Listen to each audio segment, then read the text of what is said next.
trash on those roads and then promote other vehicles. Right now, no, we are not ready for electric or hydrogen. There are a lot of challenges, especially in hydrogen. So there is no viable option right now. It's definitely a future, but it has a lot of ifs and buts. It's not too difficult. Pardon? It'll be here soon. It will be here soon, but it will not be electric. Electricity, there are a lot of focus on the whole life cycle on the energy generation, where it has challenges when you compare the whole life cycle of energy generation between the two different options. It's not that true step that we perceive that electricity is pure, like a lot of energy. It's not where it's coming from. The grid is full. And then, That's not and helpful. then infrastructure is just not ready. Electric grids are not ready to supply the electricity. So all these EVs coming on stream. So it's not just we need That's why we need investment. Right? The infrastructure package. or heavy investments. And then Which means heavy jobs. Which means growth. heavy jobs, this sector will have more jobs, but the conventional oil field, they have job equity. So it's like moving from one section to the next section. Way of jobs will be different. Yeah.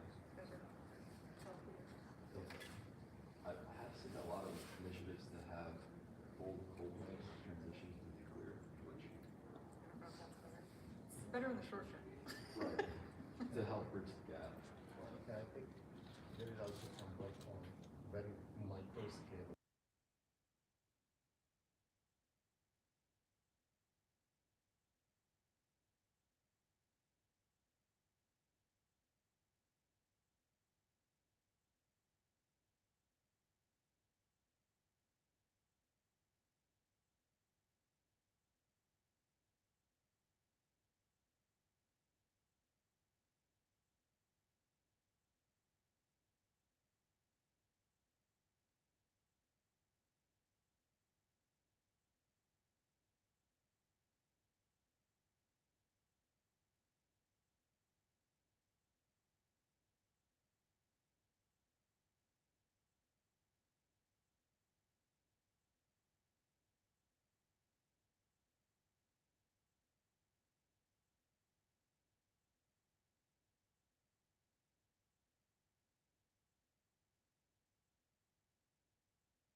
Far flop. Sorry. Okay. Have you been? Not this one, but I've been to Chisholm and Odyssey. My home is on the big side. Okay. Yes, which is Yes. Okay. you can look at this. So there's all this between Greece and Turkey It's all around. politics. So I'm not, yeah, I'm not one for all the politics. I prefer, if you look at the culture, they're very identical. The language is different, yes. Like actually, people who go to Greece, go to Turkey, have more empathy to the, I think Greece would have homogenized towards the EU. And when people go to Greece, look at the my big factories fighting the table, or the Mongolia factories, they don't find that. Oh. Right. Because you go to the where it's like goes to street Hello. But as a tourist, like you're not gonna.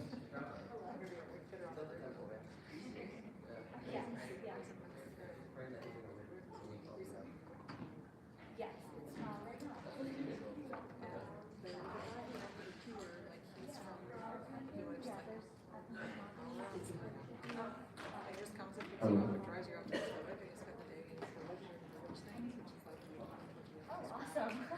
Nice. amazing food. Yeah.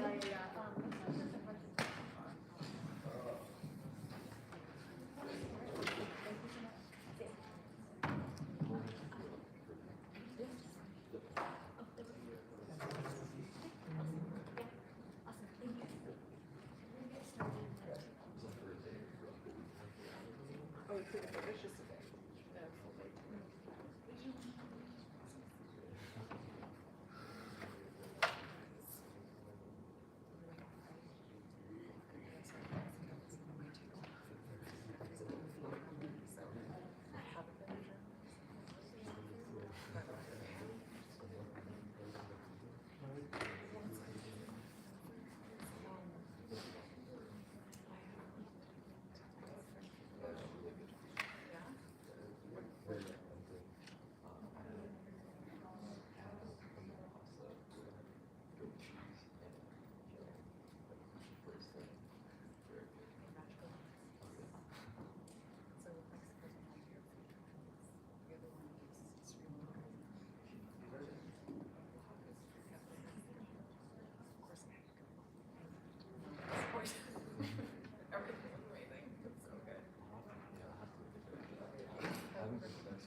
Got it. 2 more minutes.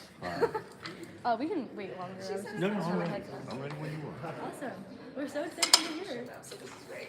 I'm sorry that we keep doesn't seem to be pumping. Or We put it they- on the facilities. One at a time on stage. Is that how they'll do it? Or? Evidently, they So weren't this interested in is providing for us with 17. these. And there's some everybody to each present. Right, so some keep- of keep the your brain some on. of the groups one, and each of them have their own little pitches.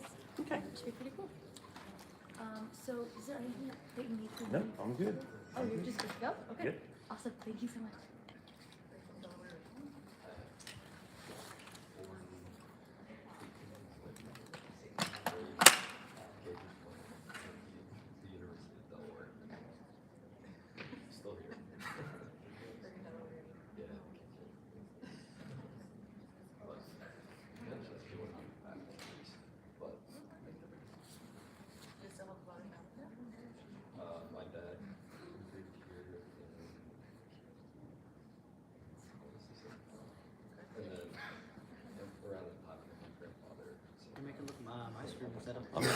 I'm not in your way, am Nah, nah.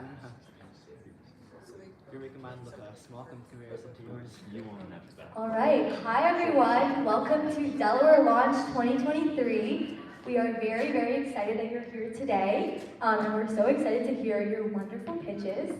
Let's get started. Okay, so let's kick off our opening ceremony.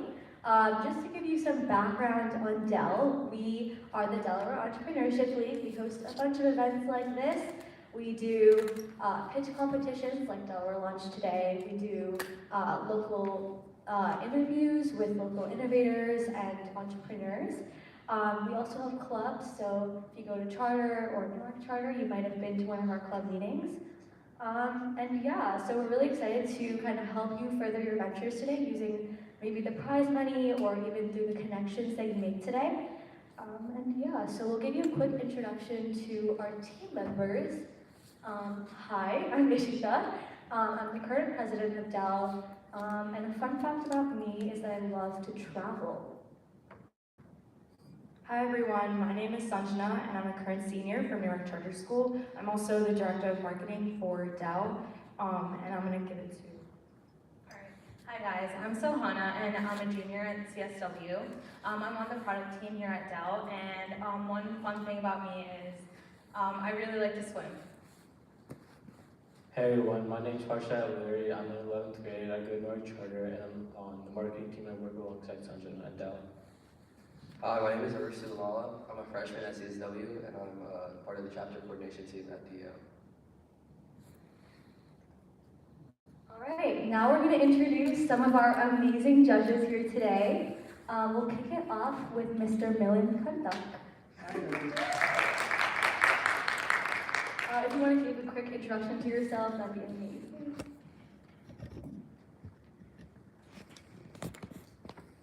Hey everyone. Hello? Yeah. Hey everyone, good afternoon. My name is Milan Kantan. I'm a chemical engineer by profession. And I'm just excited to be here. I'm a charter parent. My daughter goes to charter here. And so nice to see you guys here. Thank you. Okay, thank you so much, Mr. Kandak. Our second judge for today is Miss Megan Pillsbury. Would you like to give a quick introduction to yourself? Sure, thanks. Hi everybody, my name is Megan Pillsbury. I newly teach a course at the University of Delaware called Eco Entrepreneurship. And I have a background in high-tech, startups, climate tech, etc. I'm also an engineer, electrical, non-practicing. But I'm super excited about this event because I love startups and I love pitches, so looking forward to it. Thank you. All right, awesome. Our third judge for today is Marcos Serafos. Would you like to give a quick introduction? Hi everybody, my name is Marcos. I was a graduate from the Charter School of Wilmington back in 2018. I just recently graduated from the University of Delaware, where I studied finance and entrepreneurship in 2022. And currently I'm a global real estate consultant here in Canada. Thank you. And Marcos is actually also our founder of Dell, so we're really excited to have you here today. Our fourth judge for today is Mr. Anuj Kumar. Hello, good afternoon everyone. My name is Anuj Kumar. I'm currently working with the State Office Department of Natural Resources and Environmental Control. By background, I'm an environmentalist. That's where I dedicated my whole career focusing on air quality things. And I'm really very excited to be here. And I appreciate the whole committee who took this initiative and time voluntarily and organizing this program. I think it will go a long way. Thank you. Okay, perfect. Thank you to all of our judges who took some time out of their Sunday evening to be here. We'll now get started with some of our housekeeping. Alright, hi everyone. Be mindful of everyone presenting and talk quietly or don't talk at all when they're presenting. And also, during the Q&A session, it's only for the judges and the people presenting, so no one in the audience can really ask questions. And also, when people are presenting up here, make sure you point the clicker towards the laptop on the side, or else it won't work that well. And also during our break at 4:15, you can go out and get snacks, and we have bagels sponsored by New York Deli and Bagels. And please don't bring any food inside the auditorium because it's not allowed. That should be it for housekeeping. Okay. And today's event would not be possible without the support of Shen. Shen's co-founder, Michael Pine, is here with us today. And he strives to support the environment, and they're all for sustainable businesses. And we would like Michael to speak a few words here today. So Michael, if you would want to come up and talk about Shen and your purpose, that would be great.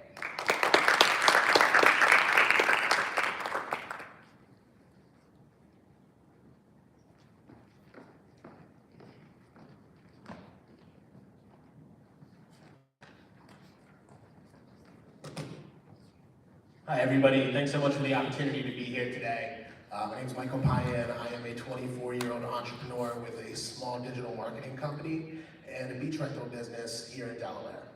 I'm also the co-founder of Sussex Health and Environmental Network, or SHEN. SHEN is a grassroots coalition that works on important issues throughout Sussex County, like climate change, public health, environmental justice, clean water, clean air, and advocating for healthy soils and a climate-resilient food system. We've been a champion for sustainable practices in our community for many years, and we believe we have a responsibility to leave behind a world that's healthy and thriving for future generations. And businesses have a critical role to play in that effort. Martin Luther King Jr. once said that injustice anywhere is a threat to justice everywhere. And so it is with environmental degradation that's caused by irresponsible businesses who've not kept sustainability at the forefront of their decisions. It's not just an environmental crisis, but a moral crisis that requires us to act with compassion and courage. Environmental health, public health, climate change, sustainability in business, these issues, they affect all of us. Pollution and environmental destruction disproportionately affects those who are marginalized and vulnerable, and it's a crisis of justice, and it demands that we stand up and speak out. That means creating and embracing new and innovative solutions that reduce our impact on the environment and to create a more sustainable future. It means working together to create a world where clean energy is accessible to all, where waste is reduced, and our resources are conserved. But it also means acknowledging that climate change is a global problem that requires global solutions. We can't solve this crisis alone,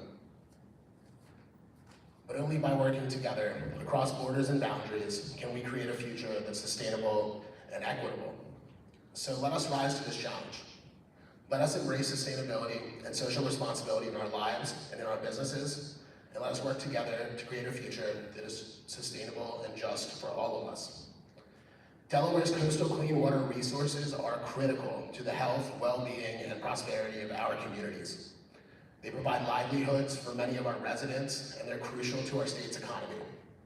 Every year, our beaches, our bays, and our rivers attract millions of visitors, generating significant revenue and creating jobs in industries ranging from tourism to fishing. However, we are facing a major threat to these resources from businesses that are not operating responsibly and are failing to control their pollution. We cannot afford to risk our clean water resources for the sake of corporate profits, and it is our responsibility to protect these precious resources for future generations and ensure their continued success. Our waterways are a vital part of our heritage, and they need to be preserved for future generations. We can't risk them for the sake of businesses that can't operate responsibly or control their pollution. Let's work together to ensure these resources remain healthy, vibrant, and sustainable for years to come. Delaware is the lowest lying state in our nation, meaning the impacts of climate change from business lacking responsibility in their operations will be felt here the hardest. I can remember kayaking in the streets of Bethany Beach after strong storms as far back as a decade ago. I spent New Year's Day this year in Delaware on the beach, shirtless, getting sunburned because it was almost 70 degrees. That's not normal, folks. Our waterways in Delaware are the most polluted right now in the entire country. 97.5% of Delaware's rivers and streams are currently impaired, meaning they're unswimmable and unfishable. In Sussex County, agriculture is a big economic driver, but it also impacts our natural resources. Our soils and our waterways are being rapidly degraded, forever chemicals are poured into our farm fields, and fossil fuels are being used to ship products around the world to our dinner plates. We need more holistic approaches to producing our food. We need to rely on our soils forever to produce the food that we're eating every single day. Now, as we all know, the future of our planet depends on the actions that we take today, and there's no group of people that's more critical to this effort than the young generation, the people that are sitting in this room today. You all have the potential to change the world, not just through your businesses, but through the way that you think about business. By putting sustainability at the forefront of every decision you make, you can have a profound impact on the health of our planet and the well-being of future generations. It's not just about being sustainable for sustainability's sake, it's about creating a business that serves a social purpose, that puts people and the planet first. That's why I'm so encouraged by the growing trend of businesses prioritizing sustainability and social impact. These companies aren't just good for the environment, they're good for communities and good for our economy too. As a generation, we have a responsibility to lead the way in this critical effort, and that means embracing the ideals of sustainability, not just because it's good for our planet, but because it's good for business. Sustainable businesses are more efficient, they reduce costs, they attract customers who are increasingly conscious of the impact of their purchasing decisions. But it's not just about the bottom line. It's about creating a world that's healthy and thriving for future generations. So how can we make a difference as young entrepreneurs? How can we create sustainable businesses that are going to serve a social purpose? That's why as business leaders, we need to be thinking about every decision we make through a sustainability lens. How can we reduce waste? How can we truly use truly renewable energy sources like wind and solar? How can we minimize our carbon footprint? It's not just about individual businesses. This is about all of us collaborating as a society to create a more sustainable future. Because the truth is, no one company or individual can solve this challenge alone. It's going to take all of us working together to make a meaningful difference. So I challenge every one of you to embrace sustainability in your future business ventures. Create businesses that serve a social purpose, that put people and the planet first, even when it's not easy, even when that decision comes at a cost. Because I promise you, it's worth it, and your grandkids and your great-grandkids will thank you. Thank you for your time and for letting Shem speak today. Together we can all make a difference and secure a brighter future.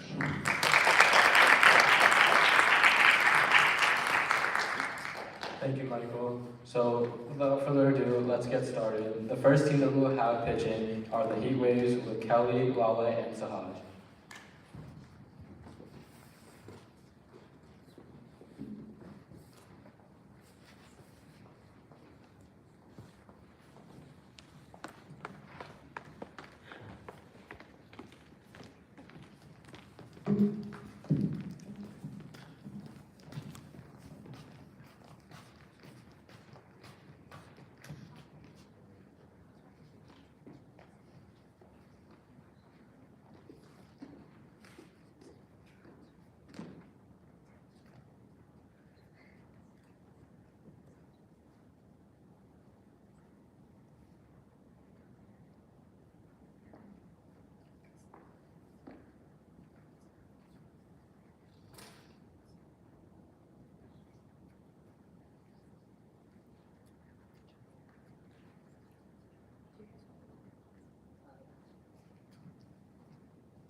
Good afternoon, my name is Kelly Patel from Newark Charter. My name is Sahaj Amit, I'm from CSW. And I'm Lala Arian, and I'm from Newark Charter. Today we will be discussing a solution to mitigate one of the many problems the environment faces today.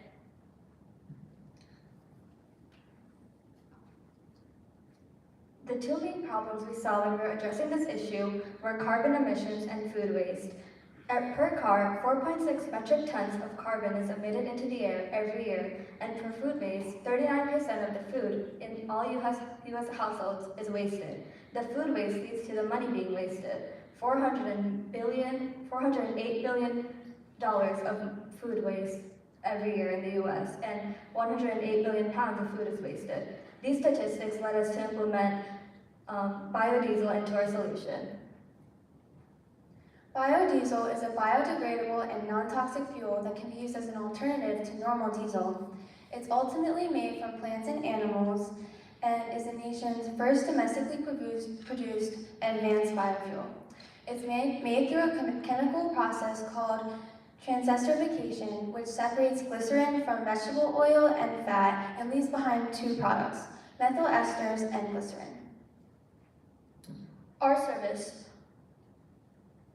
We will be sending compost bins to local Delaware homes, and every week we will collect these compost bins and send them to local processors to be turned into biodiesel. The biodiesel will go back to the homes and can be ready to be implemented as gas. Since the Delaware Environmental Control has $143 million, we can ask them for funding, and with this funding, we can start our business and help our subscribers. This funding would greatly help us maintain our business in the beginning of our months, and it would be easier for us to make the biodiesel and deliver it. And we know that our company would be successful since the rates of biodiesel use have increased in the past 3 years, as you can see.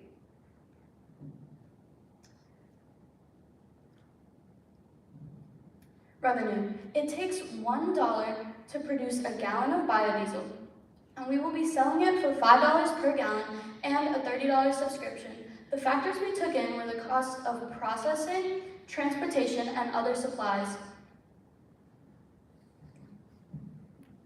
Biodiesel would have many positive benefits. First, it's sustainable. Production of biodiesel does not require new land, and it uses readily available and diverse resources. Second, it reduces overall emissions.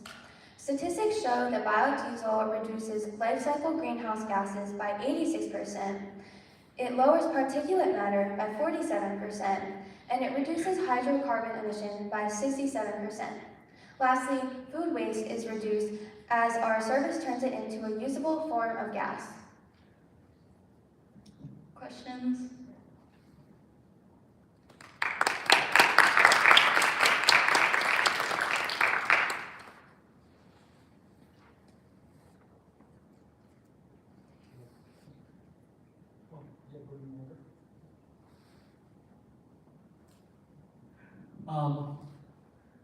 Nice presentation, thank you.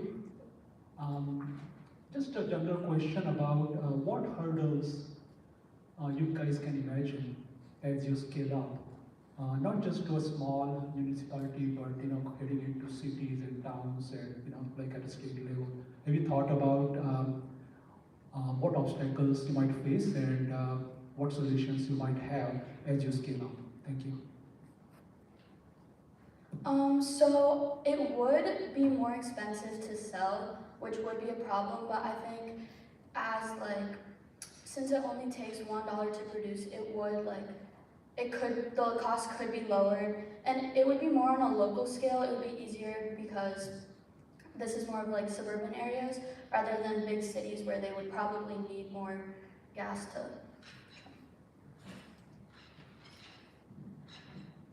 Nice presentation, nice topic in fact, and it's definitely environmentally sustainable. My question is that your topic is intensive for logistics, like collection of all the food waste or biodegradable waste, and then convert it into biodiesel. And then you mentioned that you will return it back to the homes. So it takes a lot big planning on logistics. How do you envision that? We plan, I think we plan on just having a big team and encourage people to volunteer or work and start our own company and have people work for it. So it would help us a lot if other people were willing to take part of this new change. So if we have those volunteers, then it would be really easy and sustainable for us to get the biodiesel back and forth and just convert it and get it to our subscribers. Just a follow-up question on that. Have you considered collaborating with all the waste pickup agencies who already are collecting waste from homes? We haven't necessarily considered that since we would focus on the statistics, but that would definitely benefit us as it would make us reach out to more people, even though it would still be on a local scale. And then the more people we reach out to, the lower emissions would be in the atmosphere, which would overall help the environment, which is our goal. I have a two-part question. So the first part, just to clarify, are the customers that you're sourcing from, are they the same customers you see buying the diesel? So you're like basically processing people's own waste for their own use, or you're planning to kind of source from one set of people, aggregate, and then sell to another set of people? So that's the first question. And then the second question is, how do you plan to get the word out to market to these different or same segments? Like, what's your go-to-market approach? So for your first question, could you repeat your first question? I'm sorry. No worries. Is it the same customers or different customers that you'll be collecting from and selling to? So basically our service, people would be subscribing, so we would send out bins to collect their food waste, and we would be taking it back and manufacturing all that waste into biodiesel, and we would be returning it to those same people. So basically they would be paying for us to take their waste and turn it into diesel. So it could be their alternative to normal diesel. So they wouldn't have to pay as much or at all for normal diesel for their cars. And then, Could you repeat the second question, sorry? Yes, with marketing and customer acquisition, how do you plan to reach out to access the market? I think we could probably reach out to like organizations like Shen or like other environmental organizations, and I think they could they would be able to implement it there, and like the people part of that organization could probably use the biodiesel as well. Have you looked into the data to determine whether it makes more sense to go for the residential archetype or the commercial archetype? I'm not sure we've looked at that, but we have looked at the prices of normal diesel versus biodiesel, and biodiesel is significantly cheaper to make yourself. So. But if you had to go for residential consumers or targeting like a restaurant, for example, have you looked into the customer acquisition for either archetype? I think it would be more beneficial to do it not residentially, but I think it would be the best option for like a smaller startup, because it would be difficult to implement it in higher scale restaurants, as they would have like much more food waste, and it would be more to send out to processors if we're still small. Thank you.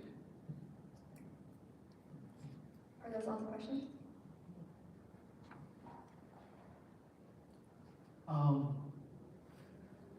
Let's say you secure funding, right, for your initial startup.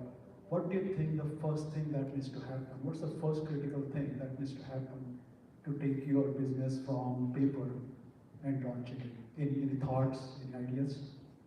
I think the most important one is creating a team and getting the word out. After we create the team, they can easily get the word out, and it would be really, after getting the word out, it would be really easy for us to get our subscribers, and that is one of the most crucial steps to making a business, just making everyone aware of what your idea is and what your goal is. Thank you.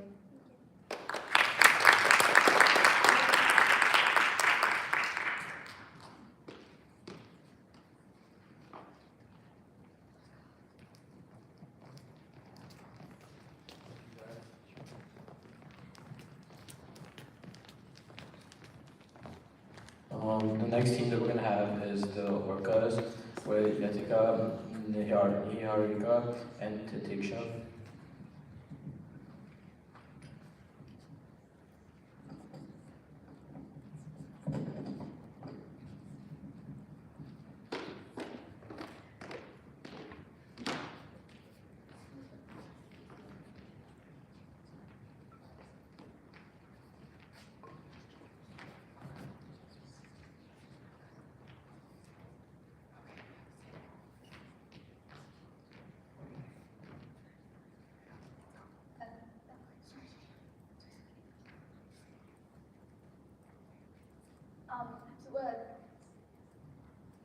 Our product is an automatic trash sorter. Judges and telejudges and audience members, how often has it been when you're casually walking in the mall with your friends and you accidentally throw your Starbucks cup into not a plastic waste bin? I don't remember, and neither do you, and neither do millions of people. But what we fail to realize is that plastic is the leading cause to polluting our ocean and our environment. So we made an easy and affordable solution, which is called the automatic trash sorter. Waste in the oceans is a substantial problem. About 280,000 pounds of waste gets carried by the Delaware River and dumped in the ocean every year. And many people support recycling, but they don't actually recycle, which is why most of plastic ends up in the ocean. Our solution is to stop the problem right from the start by creating a trash can that will do everything for you. Our product is a 22 by 36 inch box with a 6-inch tube in the middle to sort out our trash. We are thinking of going commercial, and we think that we're the best team for this because we have the resources and the connections to make this possible. Judges, as you can see on our screen, the upper right-hand corner is the internal works of our trash bin, and the lower left-hand corner is the external appearance. Let me go through the internal work real quick. We're going to have 2 compartments, one for plastic and one for waste. They both have a 6-inch long chute, and somebody's going to throw their trash in, and at the end of the 6-inch long chute is going to be a base equipped with AI technology and sensors that's going to sense if the trash is in the right waste basket. If it is, the base will open up and the trash will be dropped into the waste bin. And if it is not, there will be a mechanical block that will shove the trash into the other waste bin, which is connected by a 12-inch long chute. The market size. The market size of trash cans is almost $3.3 billion big. 27% of this market share lies within North America, 33% of it in Europe, and 40% of it in Asia. We plan to start in North America because we are aware of our surroundings and know the people. We don't want to start in a place like Asia because we feel like we'll be stretching our resources too thin and we would not be able to get the job done. An automatic trash can already exists. The Oscar's AI trash can is powered by Wi-Fi, while ours is powered by battery, which is more reliable. And their trash can is a household trash can, and ours is a commercial trash can where more trash is thrown. And our trash can is sustainable, is made through sustainable plastic waste, and yeah. This is our estimated revenue. The cost of production is $1,015, and while this may seem like a lot, we're going to be selling it at $1,277 to major commercial places such as malls, hospitals, and etc. And while this may seem like a lot, the Oscar AI trash can, which is targeted for houses, costs $1,000. Our profit is going to be approximately $261, and we get a net margin of 17%, and we're selling it at a markup of 20%. Our ARPU is $2,500, while our monthly revenue frequency is $125,000. Our estimated yearly revenue is about $1,500,000. Traction. This is the traction we're expecting to get with our product because of the technological advances in the field. We plan to add a compost section to our trash can for commercial places which produce a little bit more food waste than others. We also plan on making $37.5 million by the year 2068. Thank you for listening to us today. I'm Niharika Adagada, the marketing manager. I'm Tatiksha Jain, and I was the finance manager. I'm Yatsika Hardwatch, and I'm head of design. Thank you.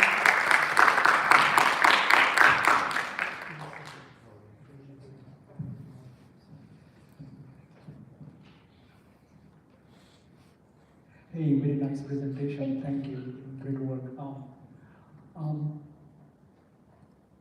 The question I have is, have you considered how many trash cans you would have to sell to break even? You will have to put in some initial investment, right? Because no one is going to buy it straight on day one. So have you given some thought? Usually there is a hockey stick that you have to put in an investment and then it will start to take off. So any thoughts given to that? We actually have thought of raising a round of funding with our first investors, such as getting grants by University of Delaware and such, yeah. Question is that a break even that you need to sell 100 trash cans, you need to sell 1,000 trash cans to even start barely making revenue in your cost model? We're thinking of selling 50 trash cans to one commercial area, such as Christiana Mall or Christiana Care Hospitals. I must say that it was a very clever idea. However, I was wondering currently the trash can we have in every household, what's the current cost of that trash can? It's about $30 30. for a household trash can. For household trash can, and the one that you showed is $12.77 For commercial. So what's the cost for a commercial trash can? So if you're looking at a normal commercial trash can, it's also like roughly the same price. Like the ones you see outside of like Ross or like some other like out retail place, the big brown ones, are almost $1,000 or even more. The ones available in Christiana malls are 2,000 plus. So the trash can that you are proposing, it's in the same size? It's roughly the same size, half the price, and more efficient and eco-friendly. And it will have all the artificial intelligence and sensors. So the cost of production is very optimized, I believe. Yes. Okay. Okay, I will. This is really cool. Never heard of anything like this before, and I want to buy one. I had a question about production and manufacturing. Have you thought about like where you'll start manufacturing and where you'd like to move to? You guys had a global view in there, so I was just curious if you guys had thoughts about that.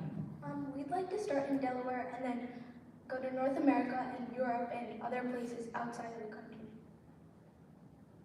We also mainly want to expand to big cities like New York and California because they have a really dense population mass. So if like a lot of people know about it and more people start implementing it, we can like push it to the smaller states like Delaware. And to better answer your question, how you said how we're going to produce it, we're thinking of raising initially first selling to Christiana Mall, and we're gonna build 50 trash cans like with the help of others. And after that, once we get enough funding to make our own assembly line or to work in factories, we'll start manufacturing there.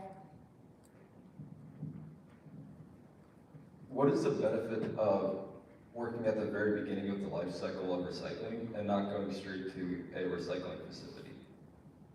Well, I mean, I think it's more for you because if you know how to recycle your own stuff, because not everyone has like the transportation or the facilities to go to a big plant or like recycling station because they just don't have like the facilities. So if like the people know what to do and if they have like it at their house, they're more likely to do it. And it's easier to stop the problem at an early cause than rather than going all the way at the end and just stopping it from the very start, the root cause. How about the maintenance cost of these kind of trash cans?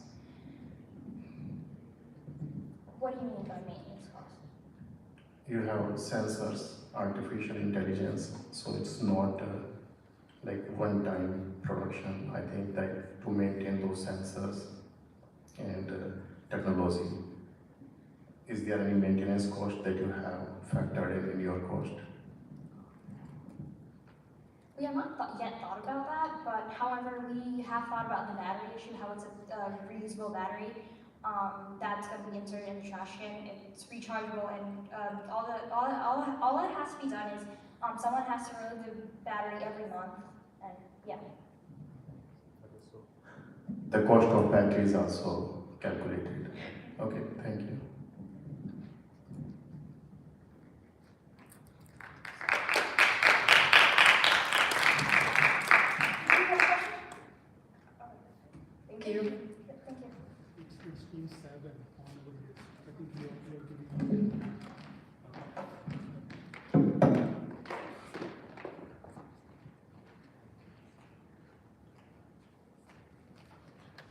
Next team that we're going to have to pitch is C for Sound with Sambriti, Serena, and Subiksha. This was team 7, right? We just finished all of this. Yeah. The orcas, yeah.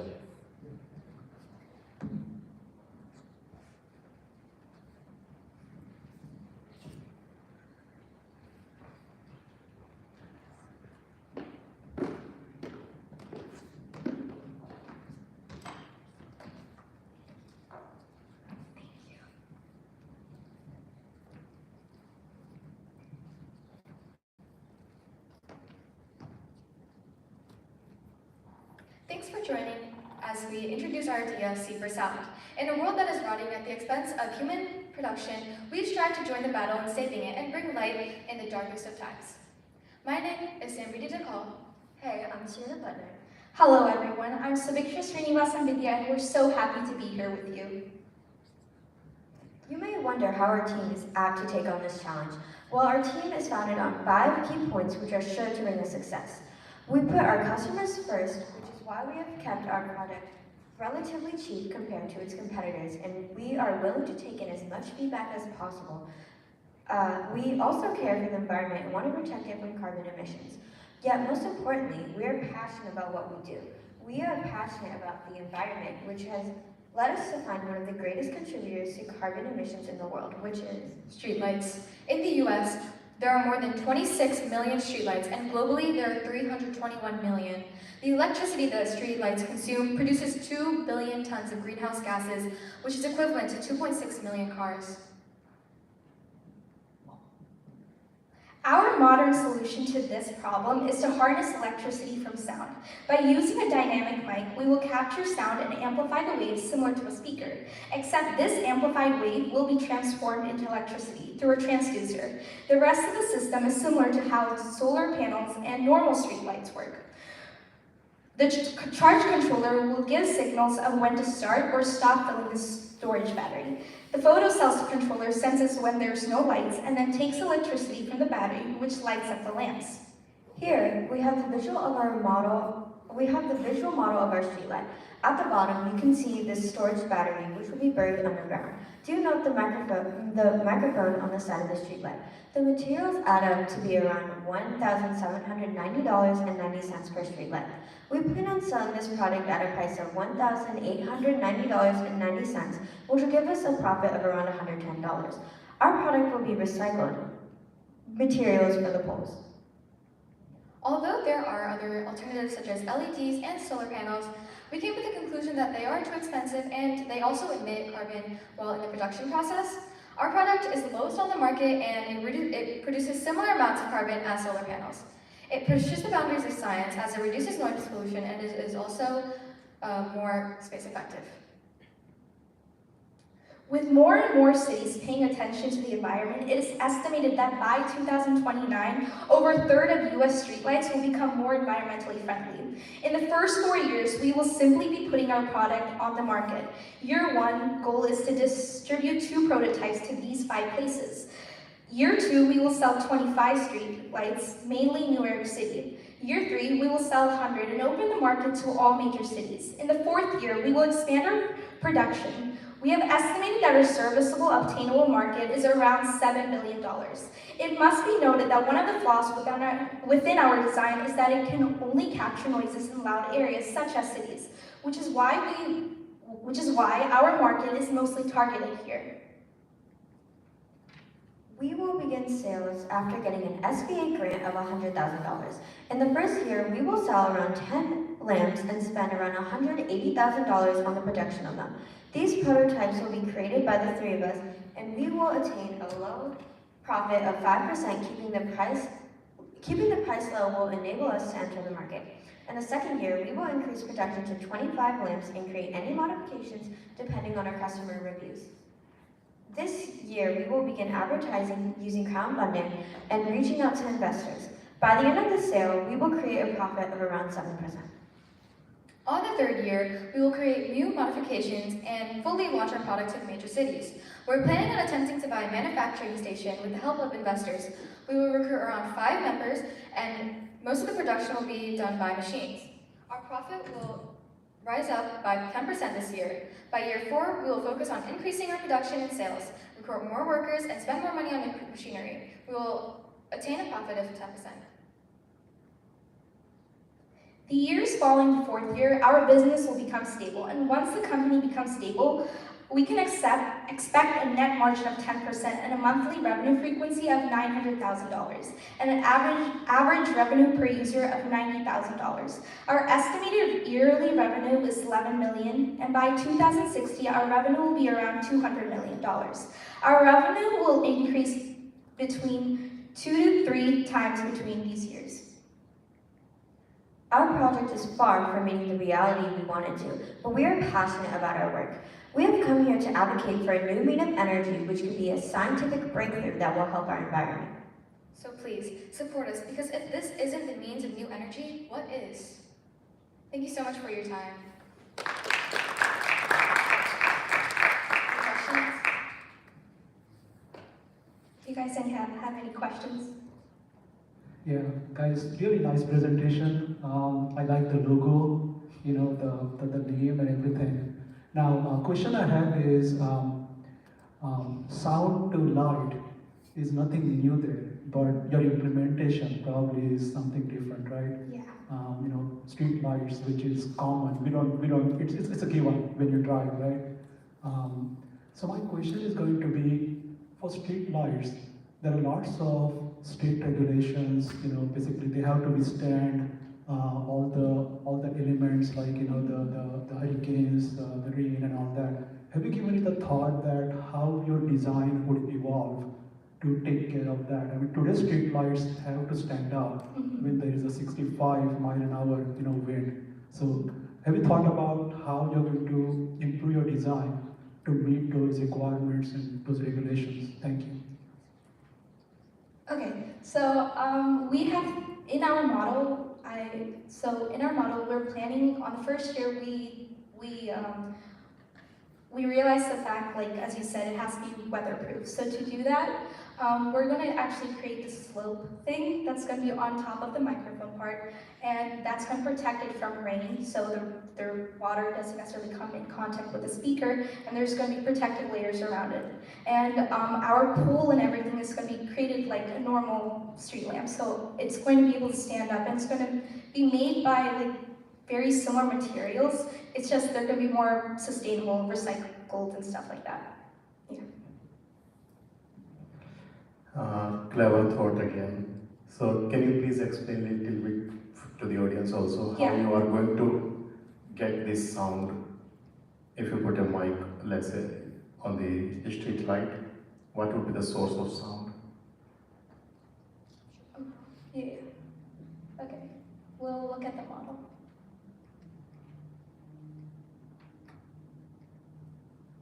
Oops. Okay. So basically, our dynamic mic can capture noises up to like 60 decibels and more, which is the average noise of like roads and traffic and cars. And it's very similar to a speaker. So as I'm talking, the microphone takes my voice, and it's amplifying it, so it goes into the speakers. So our model, instead of like taking our sound and like making it go to the speakers, it will transform it into electricity through the piezoelectric transducers. And then the electricity is going to be managed through the change controller, which is similar to how solar panels are actually also controlled. So it's just like an inverted speaker and microphone set. So what are the risks associated with this process if you don't have, let's say, sufficient noise at the decibel level? Then what is the backup for that? Okay, so I think in our presentation we stated it before.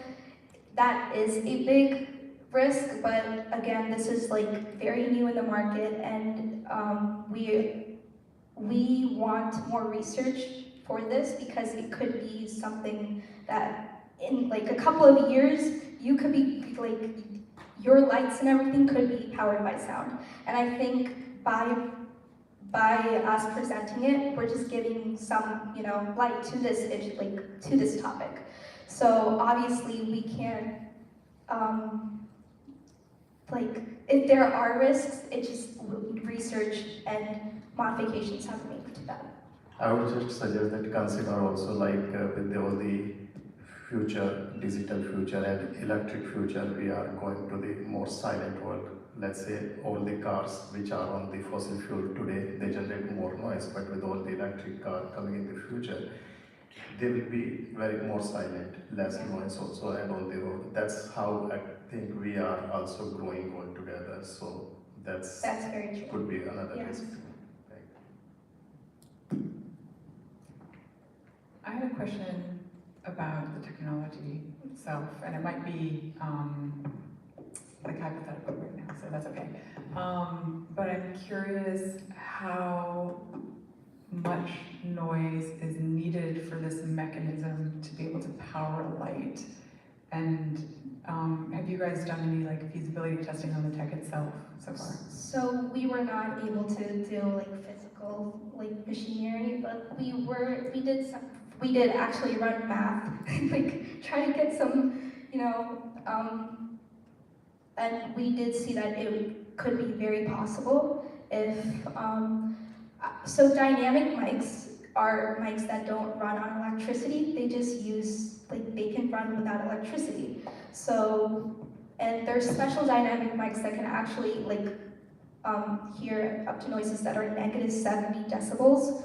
So if we were to use that, it could definitely be possible that we do actually get 100 watts of power to light up our lights. So it would be very possible. It just needs, again, engineering and more research. That's great, and I like that you put Baltimore because it's always dark on the streets when I'm driving to the Baltimore airport. Thanks.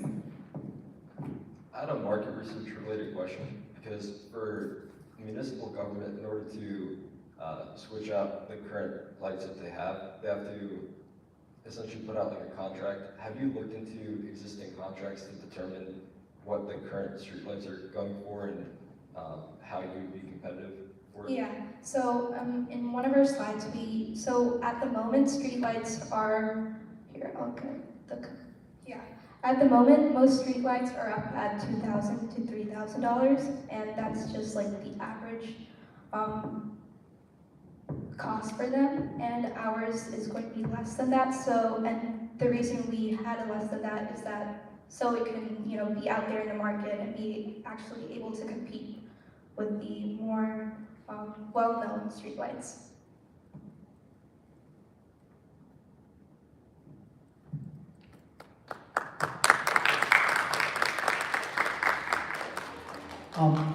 What technological advancements you can think of, that will take you to the next level? It's not here today, but let's say in 5 years or in 10 years, have you given a thought about material advancements, things like those? Okay, thank you. So I'll go back to that slide. One big thing is the interface circuit. That's the thing that's going to amplify our noise. And if we were able to create a more sensitive amplifier, it could take the smallest of noises and actually create as much electricity as we want. And also with mics, if we were able to, again, create more sensitive mics, it would definitely be possible. Thank you so much.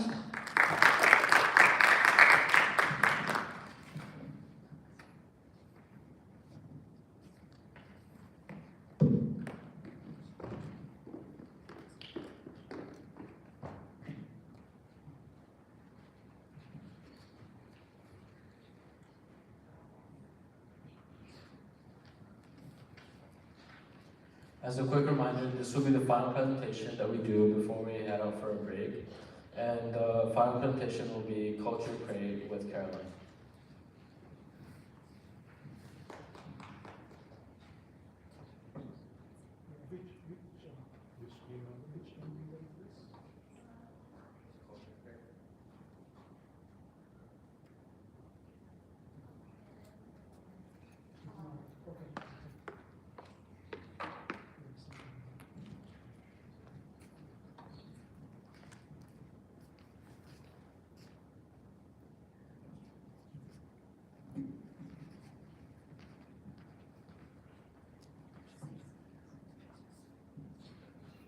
Hello everyone, thank you so much. My name is Caroline Peach. I'm a junior at Ursuline Academy, and today I'll be presenting Culture Create, which is creating environmental change through cultural education. So, Culture Create is a non-conventional solution to our environmental problems. We know the climate is changing rapidly, and the measures that have been taken to negate the damaging actions to our planet are very effective, yes, but we need total support to have the best chance at eliminating this problem. So we have identified the problem that we would like to address as lack of cultural education in young people that causes people to ignore the global consequences of their actions. Our solution is to target those who have the most open minds, the most likely to absorb the information, and those who are our future. Through engaging the youth early, we would have them grow up knowing the importance of their actions so that they're more likely to take part in the fight against climate change. Although these wouldn't directly undo the damages that have already been done to our planet, it would encourage change through understanding.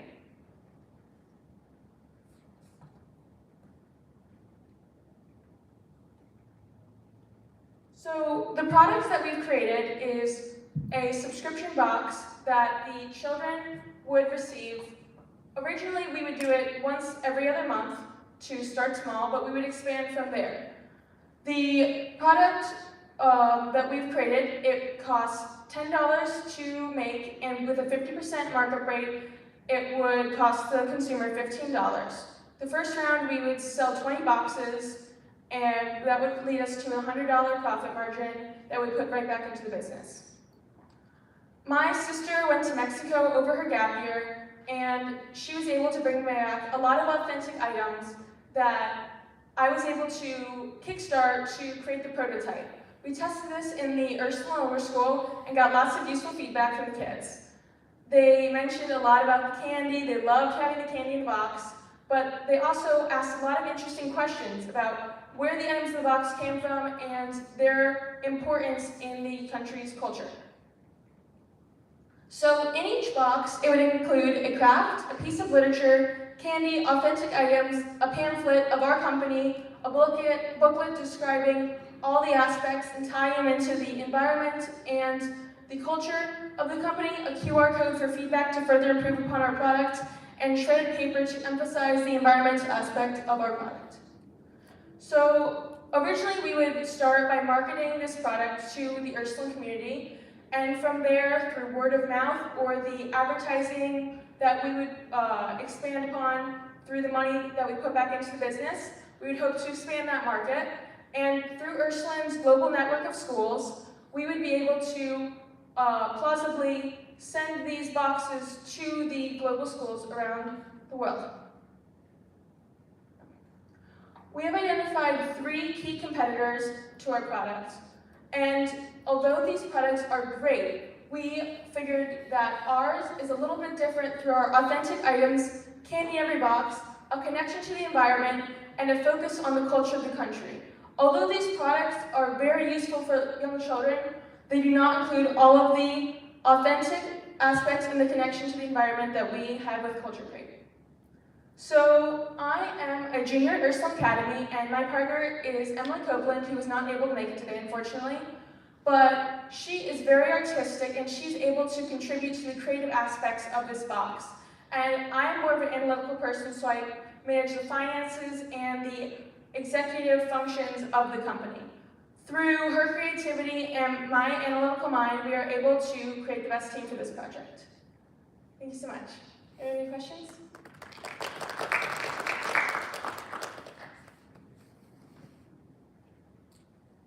Nice initiative. Looks like you've been at it last 2-3 years now. Yes. So you have some real, good data. So thanks for sharing that with us. A question I would have is, as you began on this journey, what challenges you faced, what hurdles you faced, and how did you overcome those challenges? Thank you so much. So as we started this business, we realized that what we really want is to fully engage the children with the company and the culture so that they actually are absorbing and learning this information. So the biggest challenge we had was getting authentic items at a low cost. And through our connections, we were able to overcome this. I mean, my sister went to Mexico for the gap year and she was able to bring back a lot of cultural items directly from the artisans in the company that eliminated any markups that intermediary marketers had. So we were able to keep costs down, and we realize now that we have so many connections in so many other countries through our Ursuline connections, and so we are able to eliminate that so we can go straight from the source. Mm-hmm. How have you been performing on the local scale, in your local market? Mm-hmm. Can you share some of the market size that you have, or what kind of activities you have done locally? Okay, so we have not launched yet, but we have gone to lower school for some interest forums and stuff like that, and from that we found that we have around 60 customers from the lower school alone. However, we would like to expand that through, after a few rounds of different products going out, we hope that their feedback and word of mouth and advertising would expand our market to their friends or people that they're connected to as well. And what's the cost associated with this box subscription? So the cost currently costs us $10 to produce, and for the customer, we do 50% markup rate, so it costs them $15. However, if we were to expand globally, we would expect that cost to increase a little bit to account for shipping, because currently we do not have that issue with shipping. So with the local, you don't have an issue with shipping? No. $15 covers the shipping also? Yes, because we're just hand delivering since it's just within the Ursuline community. So we do foresee that as an obstacle to overcome in the future. In short term, where do you see the market growth, local or internationally, globally? Well, obviously we would like to start locally so that this product has the best chance of success, so we can learn from our mistakes, small there, and then grow from there. We do see this becoming an international product due to our connections. Ursuline has 101 locations all over the globe, so we are able to distribute those boxes to locations over there. Realistically, in the short term though, I think expanding the local community is probably the best option.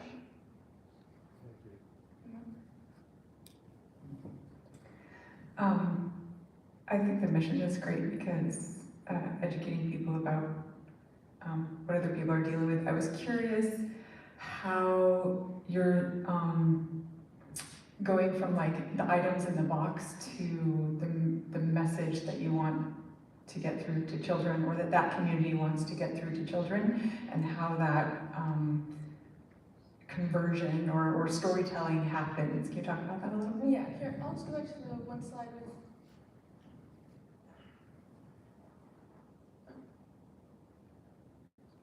because it was helpful with the. Okay. So each of the boxes would include, in addition to all these, a booklet, which would it would be through Emily's artistic abilities. She would design the booklet to engage the children so they want to read it, and it would explain how each of these pieces of the country's culture is impacted and how they impact the environment around them, to emphasize how important the environment is to cultures around the world. So the booklet would do that, and we would probably have some other images in the box that show parts of the country's environment. And then these boxes would go to the schools, and they're like teaching kits for the teachers? It wouldn't, I mean, a teacher could use it, but because of the crafts and the candy involved, it would most likely be directed towards individual students purchasing, so we would probably market it towards parents as well as children. Okay, great, thank you. Thank you. Great presentation. I just wanted to know, how did you come up with these items and not include anything else? Oh, that's a great question. Thank you so much. So we wanted to keep the cost low so that the most amount of children would have access to this box. And so we found through our testing in the lower school that these products, because we tested with some other products, but the children didn't seem to be as engaged with those products as much, and they were on the pricier end as well. So these products, we narrowed it down to minimize costs and to maximize the effectiveness of the product. And do you have an example of a product that did not make it into the box?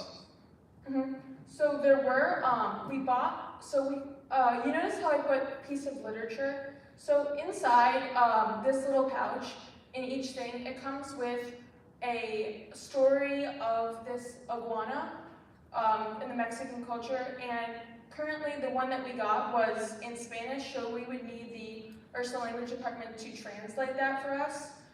It came directly from the artisan, but we also purchased a couple of books directly from that country. However, the books cost, they added about 50% of the initial product, so it cost about $15 to make as opposed to $10, and we figured that if the children weren't as engaged with the book as they were the other small products, so we decided to eliminate that. Do you have any questions? Thank you so much.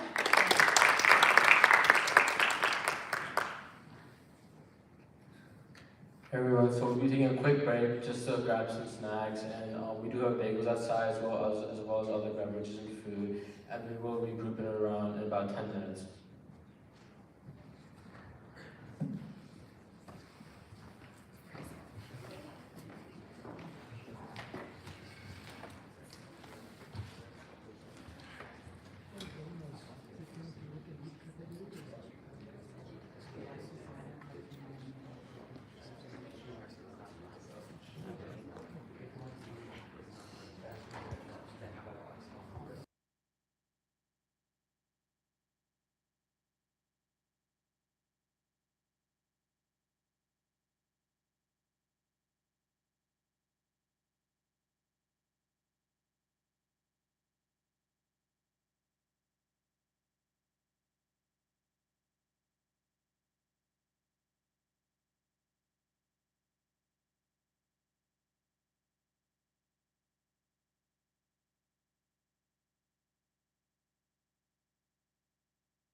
a positive impact on the environment.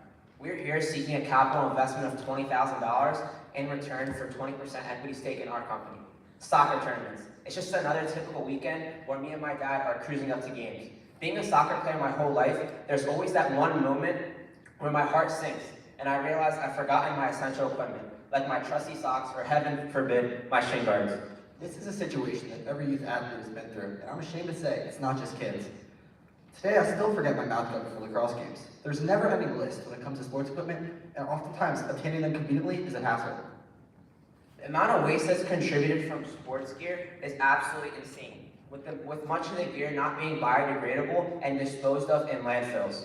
Personally, I use gear for a few months before it wears out and I have to buy new ones.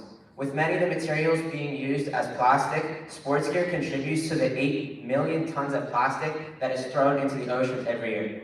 Tossing gear in the trash contributes to environmental waste and pollution, as well as an inefficient use of resources. Creating a solution that promotes circular economic practices, where old gear is given new life through repurposing and recycling, is vital. This leads to our revolutionary concept, Gear and Go. Gear and Go, we are empowering athletes, fueling your passion, and preserving the planet. Gear and Go is an innovative, never-before-seen sports vending machine that not only offers a wide range of high-quality sports equipment, but also provides a convenient solution for disposing of used gear. The Gear and Go cutting-edge concept allows users to deposit used equipment, which will then be responsibly recycled, reducing waste, and promoting sustainability in the sports community. So how does Gear and Go work? Referring back to the example that I used earlier, me and my pops are getting to my tournament. We pay a visit to a Gear and Go, which is conveniently located at the sports complex.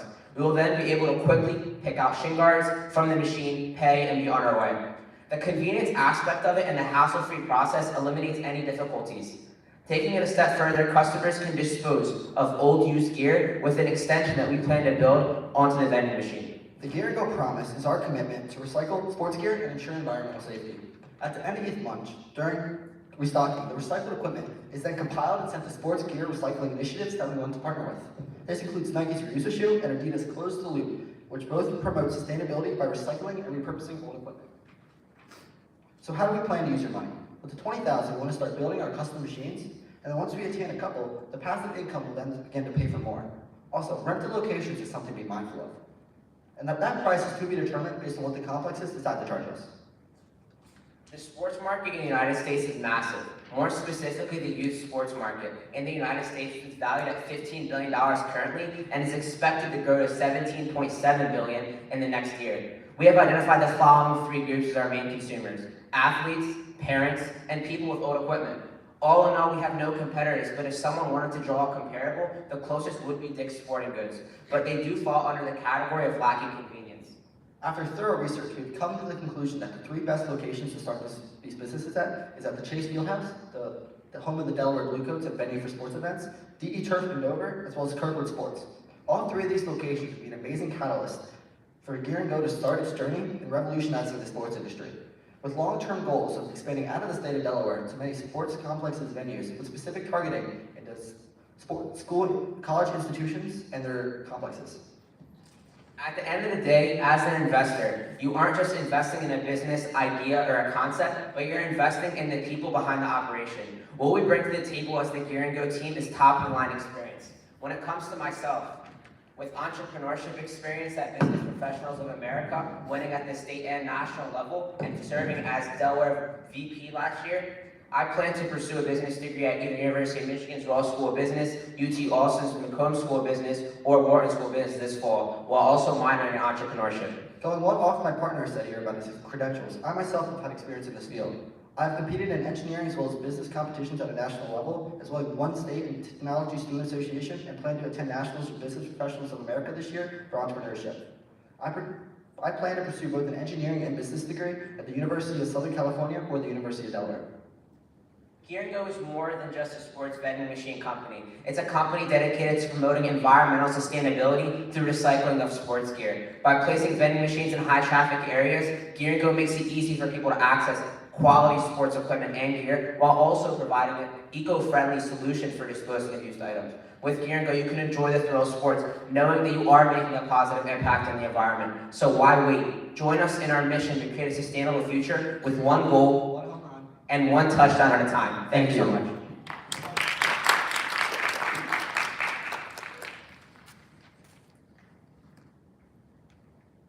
Any questions? Yeah, nice idea. Great presentation. I know that in 5 minutes it's difficult to tell the whole story. My question would be: there's something to be said about for a sports athlete to have their own gear, right? I mean, you have size issues. Something has to fit comfortable, things like those. So have you given any thought around, let's say I forgot something and I cannot find the size that I'm looking for. So could that be one of the failures in your thinking here in your model? Can you just Yeah, provide your thought? that's a great question, and it's definitely something that was being considered at the beginning, and that kind of lends to why we chose to choose certain products that don't fall into the category of sizes. For example, like shin guards, like maybe there's 2-3 sizes max. When it comes to like athletic tape mouth guards, there isn't really a wide variety of those certain sizes, and those are usually the equipment that people usually forget. Like, you're not going to forget your shoes, even though I've forgotten shoes before, but most of the time that's not something that you're going to forget. And that's why with Gear and Go, with our vending machine, we would choose products that don't really have a huge variety. So you mentioned that these are recyclable, right? So you can dispose of. They are environmentally sustainable. So the materials in the machine you're asking? Right. So because there isn't really, okay, so originally some of the things that we kind of brainstormed was to actually create a sort of business model where we were actually making the sports gear, but to create that, the amount of manufacturing and the amount of marketing you'd have to have would be absolutely insane. So we'd actually have using like Nike or Adidas or Under Armour in the machine, but having that circular economy where you're disposing of them and then being sent out to be recycled at Nike, at Adidas, kind of creates a whole circle where you're not, wasting as much as if you were just throwing them away. So they are really not recyclable. They are just, you are recycling them with the company. Yes, sir. Right. So how big is the market size for this? So the market size of this is like kind of at every single sports complex, everybody there has their own goods, and sometimes they always will need more goods. This is why this can be seen in certain sports complexes such as All Sports Academy and Outback, where they have their own stuff that they sell itself. However, that is very small, like in a sense of not many places do that. So these vending machines, these convenience, they would be at all locations like that in reasonable distances. So with that, at most places they can assure with the expansion of this, that when they go somewhere, they have the option and the opportunity to use these machines and get the products that they need conveniently. I think just to kind of be off and just answer the question a little bit more, I feel like you're asking about the market, like of people looking to recycle, or are you asking more of people who are actually going to go ahead and purchase stuff? Actually, my question is like in a sports facility, how many people often forget this stuff and they will buy from your vending machine? It's not just forgetting, you can break something, it's just more of a convenience thing. Like, for example, like you can buy something at Wawa, you can buy like Reese's at Wawa, but you can also buy it at Costco in bulk. It's just kind of more like that, where the Wawa thing is just convenient, you can get it very quickly, and this kind of lends to that. Okay, so but it will have some price point also, because you are putting it there, so it will cost a little more, and then they have, if there is any breakage, they will put into some of your machines, then you will recycle them. Yes, sir. So my point was that from one single facility, what is the total business revenue you calculated? How much revenue you can generate with this? So we were thinking about, we have the cost that we expect for monthly, to restock is about $350 to about $400 per month to stock. And then with profit of that, we're looking at about $150 to $200 total profit per cycle of refilling the machines, as well as with the additional startup costs to get these machines. We predict that with a smaller amount, on a smaller scale, let's say we use smaller machines such as the $500 to $800 margin machines, like the standard vending machines that you see with these products, we can look from to start start going to a part where we're making profit and call all the startup costs about 3 to 6 months, as well as with the more advanced machines that we're looking from about 12 to 16 months of like service to get the profit. And then with the profit of, we said, well, 150 to 200 a month, it will expand there. And how are you gonna make profit out of it? Because you are basically getting your product from all those big companies. Yeah, so, you know, because it's more of a convenience type of solution, there is a slight markup in the prices. Whether we've decided on the specific prices, considering it's just a concept, we haven't really dove into that as much. But that is definitely something that it should be considered. And where do you see the innovation part in this idea?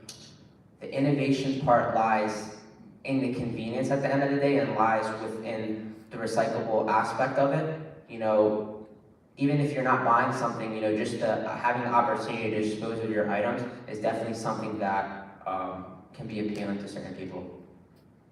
Have you made some assessment with the company if they would take these used goods back to recycle? So the programs that we mentioned, reuse issue, and yeah, you can send, just anyone can send them in. And if we create a sort of partnership with them, kind of where we're going every month, that's something that can build a relationship with them. Maybe they give us discount products, things like that for the vending machine. Okay, thank you. Thank you. Took my question and you guys answered it. So I was going to ask about partnerships with the companies you mentioned, if there was any revenue on that side of bringing back the recyclables, and it sounds like you thought through that already. So I'm quickly on the fly going to think of a new question. And let's go to the vending machines themselves. Are you guys planning to design new vending machine or leverage something existing in the market? How are you planning to approach that? So in the current market, there are different levels of vending machines itself. So we have the small, like, general vending machines where you see some, like, chips or granola bars, something out of, where they're from the 1,200 to maybe 2,000 range for the nicer ones. But then there's the ability to make custom vending machines, which you see on large market, let's say other countries such as like Japan or China, where you see these very high-tech machines that you can get many goods out of. So these certain things with the technological aspect, you can always have, some of these new ones have access to like touch interfaces where you can touch and select certain goods. And then with that, it's the whole goods. Once we fill them, you can program it to a sense to where you can choose what you want of these large ones.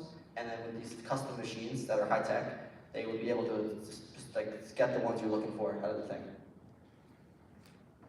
Thanks. Thank you. Have you guys spent time at either the Chase Field House or any of the other facilities and asked, like, have done market research to identify the biggest problems and pain points?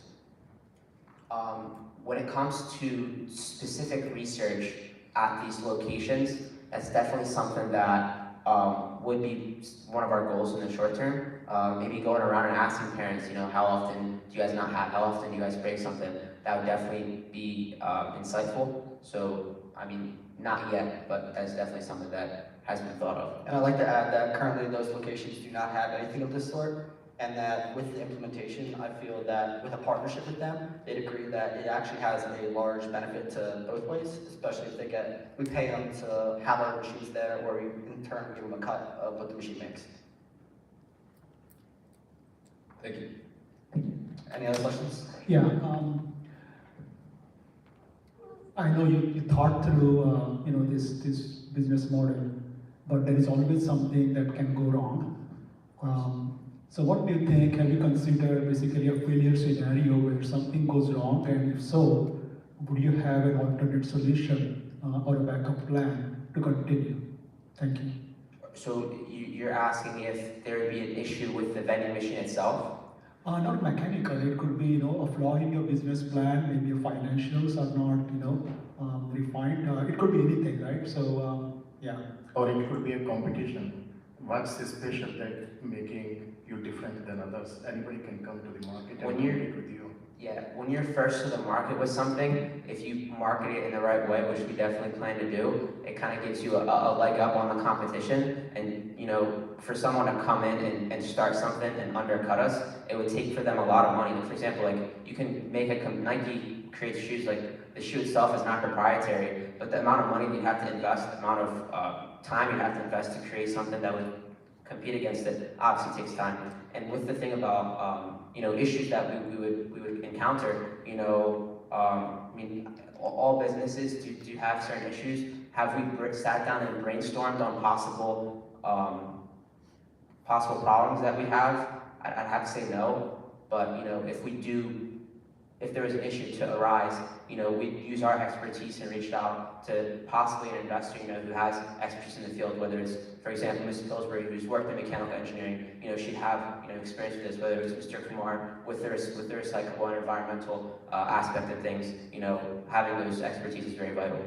And I'd like to add on to the marketing aspect. So once we start implementing our machines, and we can use marketing on social media and all that, but once we create a specific customer database, or not necessarily database, but once we have a community with the customers, where they trust our goods and then they see the convenience in it, as well as the environmental issue, the customers that see and believe in what we're doing will come back. So if there's a competition or something, they'll say that our goods go for a better cause, and then they'll go for they like the convenience, or they trust that we're doing the right thing. Yeah, I would suggest, is that a new logo that you guys have created? That was a logo that we created, yes. Okay. One suggestion I would do is, when you proceed with this business plan, right? Like if you're really interested in it, trademark this logo.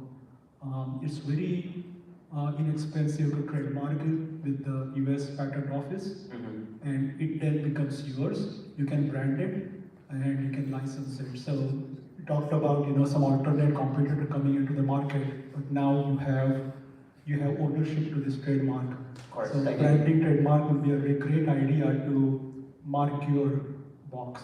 Yeah. Thank you. Yeah. Thank you so much for your time.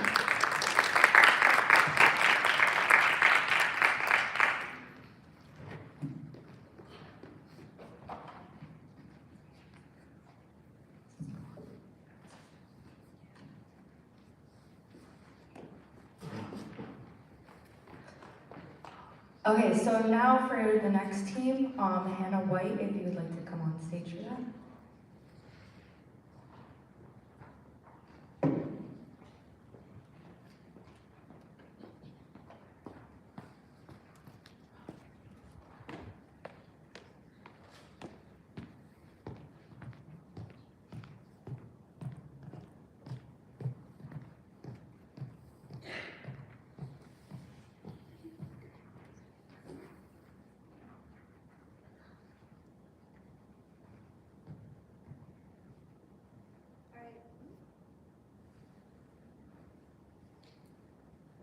Hello? Okay, there we go. Hi, my name is Hannah White, and I'm going to be talking to you about a super seed. So this is methane. Methane contributes to about 16% of our greenhouse gas emissions. One of its biggest emitters is livestock. The sheer amount of livestock that we have at the moment in America specifically, but all over the world, is becoming a problem because of how much methane that it's producing. Livestock produces methane from their burps and farts, and the reason it's becoming so much of a problem is because the methane is, got completely off topic there. This is Asparagopsis. Hi. Asparagopsis taxiformis. It's a seaweed that grows in tropical conditions, more specifically in Australia. There is a small farm in Southern California, but other than that, we do not have much access to it here in the US. The reason why this is so important is because it reduces methane production by 80% when we feed it to livestock, specifically cows. A little bit of this sprinkled into the cow's food and the hay that they eat completely reduces their methane production to almost zero. The reason for this is this chemical called bromophone. It causes an enzymatic disruption in the production of methane and turns the methane that the cow would be producing into energy. we have started farming Asparagopsis to create a feed for the cows so that they won't produce as much methane. The way that we do this is we tie so in those glass bottles, we produce tiny little polyps, basically, of this seaweed, and we'll tie them to ropes, throw the ropes into the sea, and wait for it to grow, and then pull them back out once they grow. This isn't efficient, but not as efficient as it could be. It risks disrupting the ecosystem because we are throwing something that has the potential to be invasive and is invasive in areas around the United States. And we have started using plastic protective casings to keep the seaweed on the rope, which is kind of counterproductive in environmental protection. And it is really time consuming. We have to boat all the way out to an area where it can grow. We have to let out all of the rope, and then we leave, and then we wait, and then we come back and we do the whole process over again. And for farmers who are doing this, who have a busy schedule already, this has become an issue, and a lot of people see it as an inconvenience, so they don't really think about doing it. And Asparagopsis has very specific growing conditions. It needs tropical climate. And again, we don't have that in all places of the world. So what I want to do is find a way to grow this in a lab for its complete lifespan. It starts out in a lab. We grow it in little glass jars. We grow them till the polyps are, I don't know, I think about like this big. And then we'll tie them to ropes and throw them out to sea. A way that I think that we could fix this crazy growing method, that we can grow it completely in a facility, so that way we can reduce the time-consuming process and make it a lot easier for other farmers to get their hands on it. One way that I think that we can do this is reaching out to different aquariums. We have aquariums all over the US in landlocked areas and in areas with colder water conditions, and they have already done the job for us of stimulating more tropical climates for the more tropical fish. If I can reach out to separate aquariums and ask for them to help me in my process of planting and growing it, and then maybe expand to create specific facilities for this seaweed to grow. I also really want to do some more speaking about this, because I don't know about any of you, but I just found out about this a little while ago, and it's been being talked about by certain organizations for a while, and no one knows about it. And I think that we could use this to it could really impact our environment and our methane production. Because the more meat we eat, the more cows we're raising, and the more cows we're raising, the more methane's getting into the environment. And it's just a harmful cycle that's going to continue to grow unless we do something about it.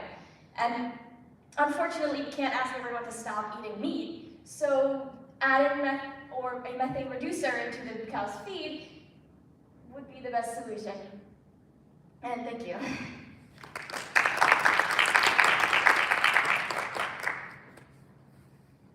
Any questions? Yeah, I think there is. Thank you for this great concept. There is a lot of literature on this. Seaweed farms exist today. I think people have realized that that's going to be the next generation solution, and also it may help with this methane problem with cows. Have you looked at the scale of this operation, the commercialization? What financial? How would you make money? The profits, things like that. Because you didn't present any of that in this presentation, but I'm sure you probably thought through. So yeah. So, as for the first part of your question with the reaching out, I want to talk to some organizations that are already working with this. Again, like I said before, this is going a lot in Australia. So there are a couple organizations in Australia that are already working with it. So to be able to maybe communicate with them in a way. And then there is, I think there's only one facility that's in Southern California that I would also like to get in contact with. To talk about, one, how they're growing it, two, how they grow it in the lab, and three, how that I can raise money to get the information and the word out to get more people to know about this. Because again, one reason I am talking about this is because I think more people deserve to know about it. And more people should know how big of an impact that this can make. So I think that fundraising events would be a really good next step to do. Thank you. Thank you for touching one of the key topic about the greenhouse gas effect. My question is that, have you given a thought if the food for animals, cows, you are replacing with seaweed, what would be the implications of that if you are changing the whole gamut of their feed? So we're not changing what they eat. The really cool thing about Asparagopsis is that you only need a minuscule amount for it to actually start working. So the way that farmers have been using it, that they are already, is they take a little bit from, so they take see if I can go backwards, maybe not. Either way, they take with that strand that you saw on the rope, they'll take a strand of it, they'll break it up, and then they'll sprinkle it in the hay that they already eat. When they feed them in, they'll have those things of hay. They'll sprinkle it in there, and that's how they. So it won't. It's not changing their diet. It's just adding a little more. And again, the research that we've already done on it has shown that it has no other effect on the cow other than actually giving them more energy. It's like a supplement. So I am familiar with this technology slash business concept. It's very cool, and I think it's very cool the approach that you're taking. When I'm trying to get to a question here because I have a lot of thoughts ahead of my question. So I like that you were talking about reaching out to the companies. When you do that, have in mind how you might appear as a competitor versus a partner. So if you're like, hey, can you give me all your intel? I'm gonna go start another business to compete with you. They might not be so open, but if you approach them as like a strategic investment, right? That's a whole other story. Then I guess the next question would be like, kind of in terms of, so the business model I think is playing itself out right now, but bringing things into like greenhouse growing of the seaweeds. Has this been proven out in any other examples of seaweeds or sea stuff that you've seen, any like commercial scale production that you could kind of mimic what they're doing it or use as a basis for research? So I actually don't know the answer to that because I had looked. I was like, I wonder if people have already done this. And I think it is like that bromofoam that I was talking about before. Oh, now it's working. The bromofoam that I was talking about before is in other seaweeds, but it is shown that Asparagopsis has the highest amount of it and it is the most productive. But I think that, again, as you were talking about earlier with like talking to other organizations, I would like to work with them more as like against them. So taking my idea of putting the seaweed in aquariums or growing it completely in a facility and using that along with the other information that those other organizations has already collected. Great, thank you. So when you were doing the initial research and you came across this type of seaweed, were there other, have you looked into other types of seaweed or other plants or species that have a similar level of absorption but might be easier to cultivate? So yeah, like I said before, there are other seaweeds that have that bromofoam and are able to be harvested, but again, this is the most effective, and you could use other seaweed, but you would have to feed the cow a little bit more, which would, again, we would have to grow a lot more of it, as well as somehow wrangle the cow into eating more seaweed. But there wasn't, when I was doing my research, this was the only thing that was coming up that had been, people had one, done enough research about to really have an experiment on, and two, people were really finding successful.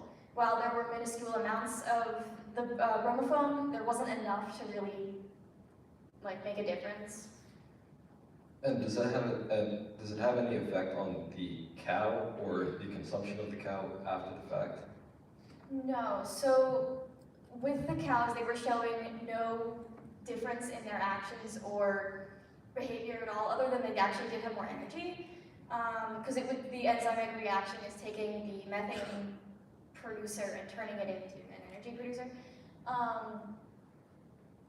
But, sorry, I forget the second half of your question. Does it affect, so the cow will digest the feed, and then after the fact, the cow will go into a supermarket. Will that, right, so in crude terms, does the meat that's produced from, instead of having grass-fed cows, now it'll be seaweed-fed cows, would that have any effect on the diet of the person consuming? So that is a that is a concern, but like, people were worried about it getting in milk and in the steak. But the really cool thing about this is the amount of bromofoam, that would be the word, is the bromofoam. The amount that the cows are consuming, we can actually consume ourselves. We can eat this. It's edible. And the amount that the cows are consuming would not really show an effect on us. Of course, for us, it doesn't have the same reaction as it does the cows. We're not going to get more energized, but it's not going to really do anything to us because of how minuscule the amount is. Thank you. Maybe as a product extension, you can make a supplement for humans to reduce their methane. And seems like you have done some good research on this, right? I think it shows. So my question is, if something has to go wrong, what do you think can go wrong in this approach? Like in the growing process of it, or In the growing process, in cultivating it, harvesting it, I mean, there is a lot of supply chain that's built into this, right? I mean, making it is one thing, but then you have to run through the whole supply chain and take it to the farmers to feed. So I'm not clear. How have you thought through that process? You have made some hypotheses in all this, right? So can you give us some quick idea that what can go wrong in this approach? If nothing can go wrong, that's good. But you know, I'm interested in your thoughts. Thank you. Yeah, one of my main concerns would be getting it out there to the farmers. Like, at least in my experience, in my research, a lot of like mass-producing companies are very hesitant to change what they do and what they feed them and their way of doing things. Which is why I would like to get it produced all over the world and in facilities so that it's easier for farmers to get their hands on them. But yeah, I think a big concern would be people not wanting to take that risk and reach out and try something different.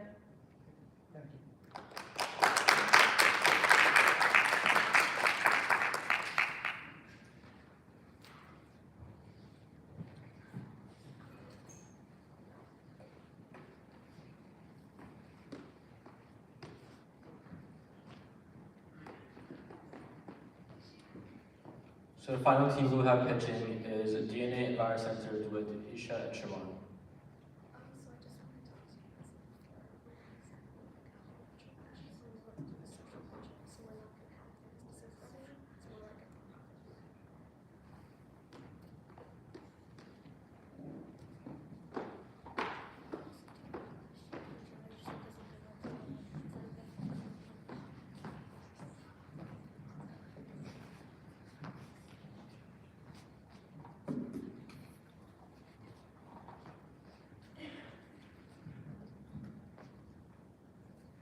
Ladies and gentlemen, we stand here today at the brink of a crisis that threatens our very existence and the survival of future generations. The dangers of pollution are no longer a distant concept or a problem of somebody else's. They have become our reality. The toxic air we breathe, the contaminated water we drink, and the poison land we live on have become the silent killers of our time. Mercury pollution is an especially significant problem in Delaware. Mercury is released into the environment from volcanic activity, the weathering of rocks, but most importantly, as a result of human activity.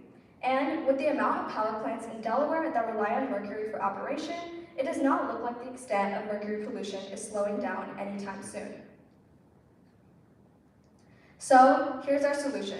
I'd like to introduce you to EnviroGlasses. Using a process called DNA origami, or the folding of DNA, we have designed an original structure that can detect high concentrations of mercury and release detoxifying enzymes to break down this dangerous environmental toxin. You might ask, why DNA? Well, DNA is non-cytotoxic, biodegradable, biocompatible, and low cost for high quantity, the perfect material to use. So my name is Shravan Balaji, and I'm a student at the Charter School of Wilmington. My name is Isha, and I'm also a student at CSW. I wanted to give you guys a little bit of background on DNA nanotechnology in general. DNA nanotechnology works by combining a long single-stranded DNA, as you can see in the top left figure, which is the scaffold, and then short multi-stranded DNA strands known as the staples. By stapling the long single-stranded DNA together, we can create all kinds of different shapes with DNA origami. Everything from smiley faces to boxes that open and close, similarly to our structure. You might be wondering how I know so much about this topic. I'm currently a remote research intern for the Oxford Department of Biophysics. For the past year, I've specialized in DNA origami and created online computational designs of DNA structures to be printed out and used in clinical trials. To give you some examples, I've included some atomic force microscope images of designs that I have created, which have actually been used in Oxford labs.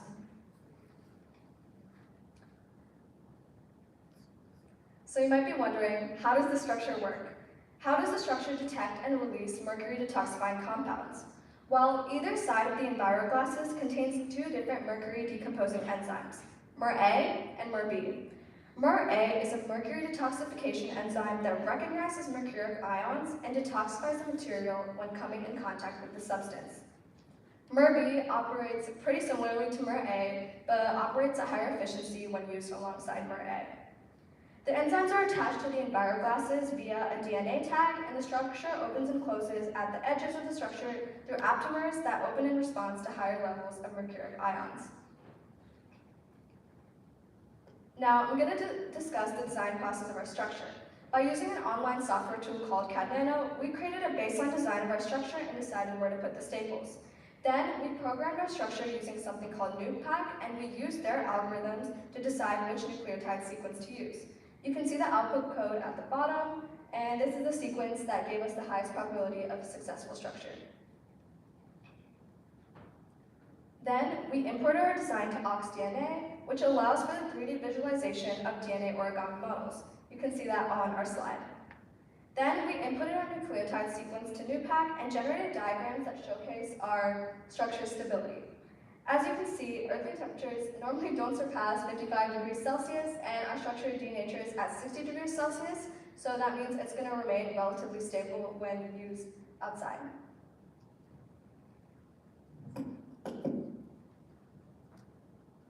Okay.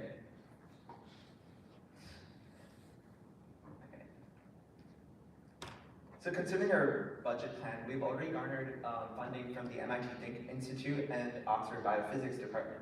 We also need additional funding in order to purchase additional equipment such as a PCR machine, as well as gel electrophoresis kits, as you can see on the pie chart. Well, who wants our product and how are we going to market it? Well, we've already been invited this year to present our idea at the Youth Environmental Summit, as well as the MIT Think Forum, where we will be able to work alongside MIT professors who will give us feedback and help us better our product. For traction, we will produce samples each week, around 7,000 EnviroGlasses each week, because with one PCR machine, we'll only be able to produce one sample every 14 hours. As we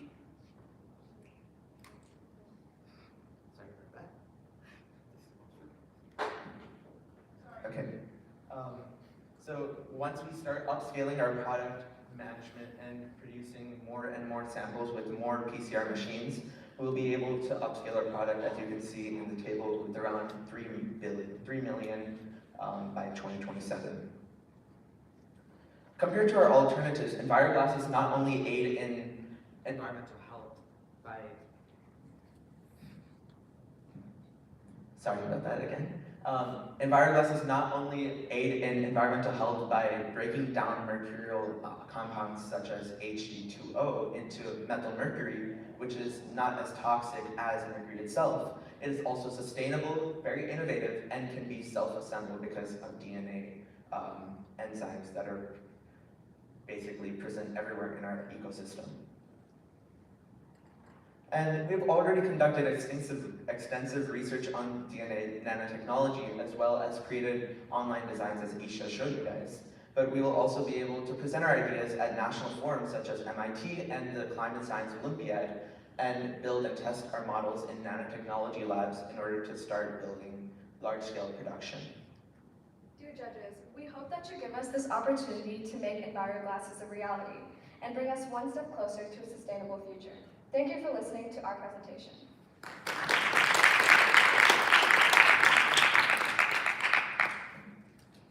Marcus, why don't you start on that side, because I'm still thinking about this.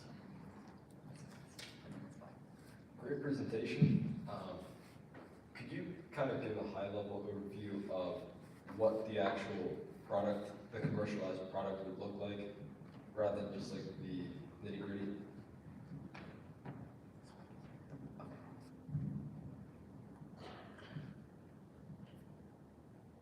This is what the actual product would look like. It's not something that you can physically see with your eyes because it's DNA. It's going to be at the nanoscale since it's DNA nanotechnology. But the reason why we named it EnviroGlasses is because it kind of looks like glasses. And then one of the lens of the glasses, you might say, would be where one of the enzyme goes, like MER A, and the other side would be where MER B goes.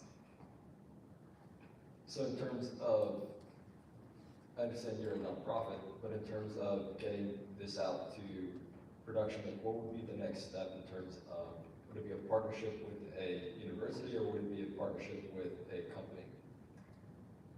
So yeah, already we've gained research like opportunities at MIT and Stanford. So we would be able to partner with professors there and the nanotechnology labs in order to produce our samples. We submitted a proposal for this biosensor to MIT Think, which is an annual program that offers students $1,000 to make their research project a reality, and we're currently in the semifinalist round. So we're like applying for different kinds of grants to try and gain the funding to make our idea a reality. Our school has a nanotechnology lab, and it already has a lot of the equipment we need to create everything, but we're just waiting on one thing, and that would be the PCR machine to actually assemble the DNA. Thank you, and congrats. Cool. In terms of how it actually captures the mercury from the environment, is this going out as like an aerosol into the air and meeting up with mercury in the air, or does it get attached to something that is exposed to the air? Like, how is it capturing the mercury from the environment? Although we still need to explore those aspects, we were actually considering using an aerosol, using it in places where there's high concentrations of mercury. Yeah. Yeah, so like already these two enzymes are produced by aerobic Hg-resistant bacteria. So like we would also be able to, as Isha said, capture like mercury in the air itself, but also in our water where mercury is also going to be present there. So in this way we would be able to convert our Hg2O, the mercury oxide, which is extremely toxic, into a more stable methyl mercury, which we can then store in safe containers in order to prevent further toxification of our ecosystem. And since DNA is biocompatible and biodegradable, we wouldn't need to worry about sort of cleaning up the excess, since it would not really have a negative impact on the environment. And maybe at the point of where the mercury is coming into the environment, it could be like in a scrubber perhaps or something like that. And just a quick little tip, companies claim that it's prohibitively expensive to do this kind of thing, but if you can demonstrate that it's affordable, then you can influence the regulators to acquire it. So, okay, that's it. Thanks. Bye. Thank you.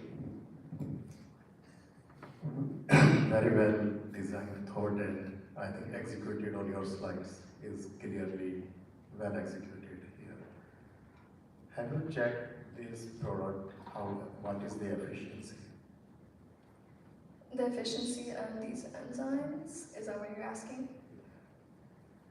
Yeah, so the enzymes themselves are extremely efficient. Well, as she explained, MER-A is going to reduce the ion. So usually mercury is present in the environment at a +2 state, which is very toxic. So with the use of these two enzymes, it is completely possible. It is like around 100% efficiency rate of reducing the mercury and making it into a more stable state.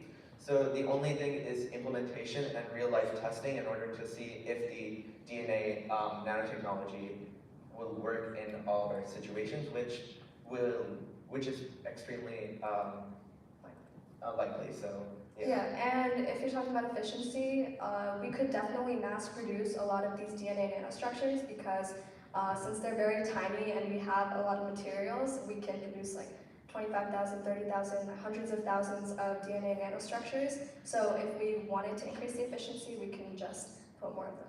So my point is that like your product with mercury B nanoglass, what would be the anticipated efficiency for that product so that you can scale based on that? And is it for ambient level of mercury or industrial scale of mercury? Because in industrial, let's say for the smoke testing for cement industry or for refinery, there is a lot of mercury emitting out. So would this be able to handle that, or it's for just for simple water or ambient level? It would be able to handle the industrial scale because the enzyme specifically can tackle any kind of mercury. I think the other kind you suggested is when it's like pure, but this tackles inorganic, unstable, anything like that, because these enzymes have been tested in numerous studies and have been shown to significantly decrease mercury levels when used even in low quantities. Interesting concept. Thank you for sharing. And congratulations on all these endeavors that you're going to do with MIT and other places, right? Yeah. And it's good that you already made this material in the lab, so you know the feasibility is possible. My question would be, as you start to mass scale it, to scale it up, there is shelf life, right? I mean, these are all DNAs, enzymes that won't be staying, in its original form. So have you given a thought about, how would you keep them active, once you make it all the way to using them, because it's not going to be over 14 hours, it will probably take months. So have you given thought about the whole logistics of it? What were you saying is only going to take 14 hours or a couple of months? Well, if you make it, then you have to then take it somewhere, right, where it would then get into contact with mercury. It's not going to happen in your lab, it will happen at some on-field, right, like refinery or cement industry. So there is going to be some time lag. So I'm asking about the stability of these molecules or these materials and how would you attack it? Yeah, so like DNA itself is a biomolecule, so it won't like denature unless it is exposed to temperatures such as like 60 degrees or so it is extremely stable in room temperature. Like in our cells, we don't really need to worry about like how long we're outside. Our DNA will stay in a stable shape, as well as the enzymes. The enzymes will not denature at any of the temperatures that we expect it to be exposed to, so it should be stable. Yeah. We wouldn't have to worry. 60 degrees Celsius, 60 degrees Fahrenheit. But the bottom diagram is the thermodynamics profile. So since you were talking about stability, there is very little free energy in the bonds present between our DNA strands when we inputted the nucleotide sequence. So that shows that it is going to be stable even when in harsh environments, because most of the little circles are red, as you can see. So we conducted these experiments specifically to test the stability of our structure and ensure that it was not going to denature in the harsh conditions of the outside world. Yeah, like as she said, the free energy, we tried to minimize the amount of entropy which is stored within the entire DNA structure, so in order to provide more stability. Okay.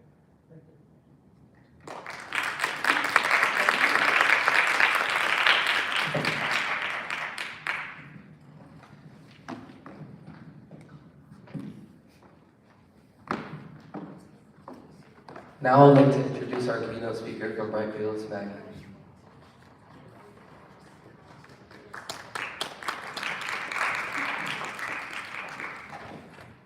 Thank you.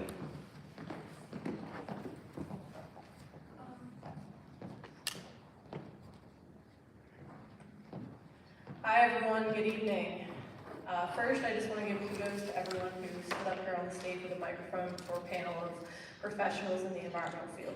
So give yourselves a round of applause. And if you're a girl out there in the audience, give yourself an extra pat on the back. My name is Maggie Myers. I'm a professional geologist and technical manager at a small environmental consulting firm, woman-owned, in the city of Wilmington. As a geologist and consultant, I primarily look at the soil and groundwater below the Earth's surface. I look at how those elements are interacting, and I use that information to better understand and predict how contamination might be moving in the ground surface. I'm so absolutely thrilled to be here with you today. There's nothing I find more refreshing than being surrounded by people who are bright, innovative, and passionate. So thank you so much for having me here today. I want to start by sharing a little bit of history with you. Oh, that's not my slide.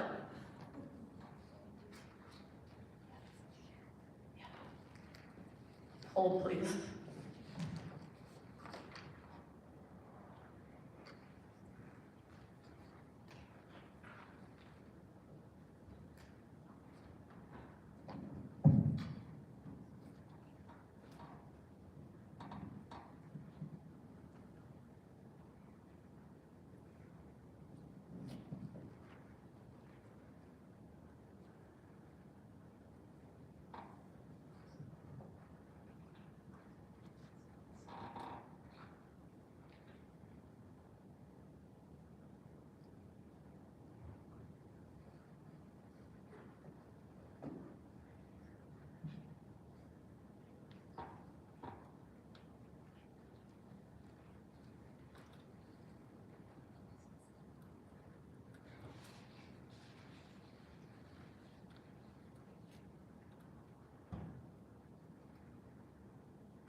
All right, thank you all for hanging in there.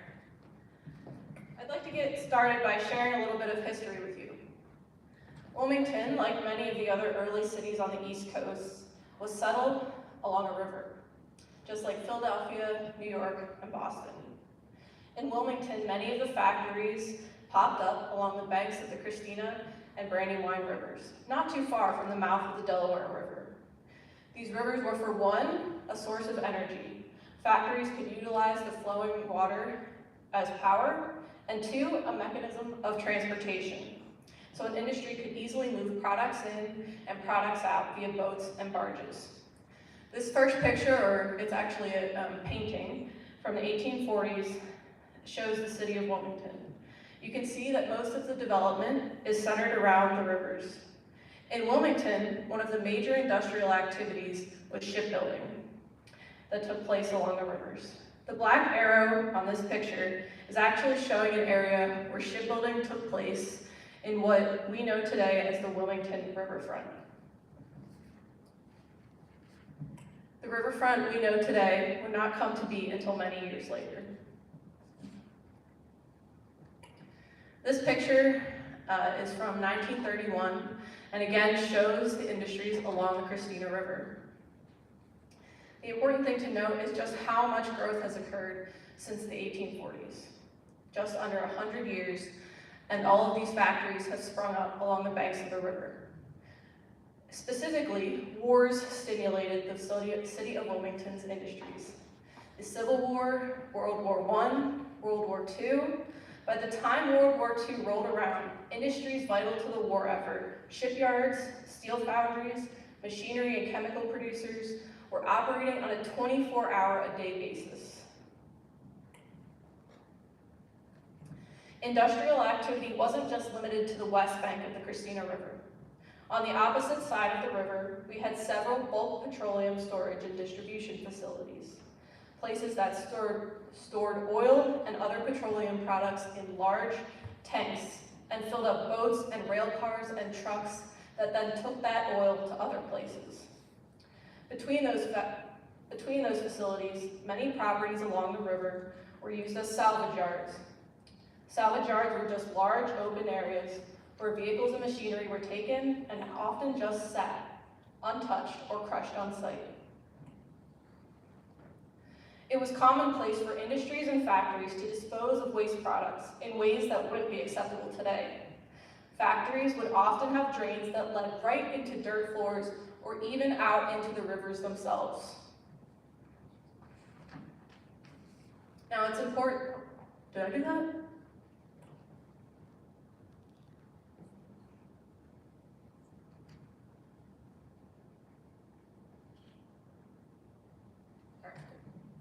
It's important to remember that this was well before the EPA was developed in the 1970s.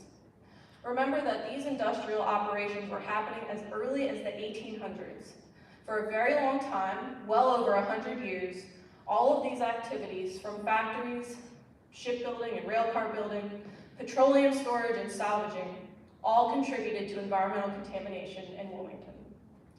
At the end of the 19th century, Wilmington experienced another economic shift. Older local industries declined, there was less demand for products, and companies were being pressured to modernize. One by one, these large companies and factories and their industrial facilities were bought or went out of business, leaving behind land impacted by years and years of contamination. Let's fast forward to the mid-1990s. I was about 5 years old, and Charter School of Wilmington was just opening its doors. One of Wilmington's leaders saw this former industrial area and saw that it was more or less a wasteland. They looked at that area and said, wouldn't it be great for the city of Wilmington if we could clean up and redevelop this area to be used for something else? They dreamed up the Wilmington riverfront that would have commercial, residential, and recreational spaces. Now, I don't think at that time they were developing this vision that they knew just how big of an endeavor it would be. But the important part was that someone had a vision. The innovation, teamwork, and passion that a project like this required was astronomical. The amount and extent of contamination that was encountered alone was an enormous project. It took many years of engineering design with input from various environmental consultants and development of innovative approaches to turn this area into something that could be used for non-industrial purposes. The riverfront that we know today, with the IMAX Theater, the Children's Museum, the restaurants, and the Riverwalk, did not come together until closer to 2014. So about 20 years of work to address conditions that have been left by industrial facilities and turning that area into a usable and safe space. The reason that I'm sharing this history with you today is that it is critical to understanding how far we've come. While 20 years may seem like a long time, over a lifetime for some of you here today, it really is quite impressive that over 100 years of environmental contamination and toxic releases were able to be managed in about 20 years, and the land returned to beneficial use. A couple years after the Wilmington Riverfront vision came to life, I guess that would have been around 2018 or so, a team got together and proposed a vision for the east side of the riverfront, hoping that they could again manage the impacts of the contaminants that had been left there and turn it into a usable, functioning area. Today, there are very, very few salvage yards and no bulk petroleum facilities on the east side of the river. In fact, most of the area proposed to be redeveloped is sitting as vacant land. However, while buildings and industries have long gone, a lot of the legacy contamination remains in the ground surface. So again, we find ourselves in a situation where innovative approaches will be needed to transform this area and make it possible for that redevelopment vision to come to life. And up here, I'm just sharing it. For those of you that are familiar with Wilmington's riverfront, The Children's Museum, Iron Hill, is on the west side of the river down in the lower right-hand corner, and the central portion is showing a conceptual design plan for the riverfront east area.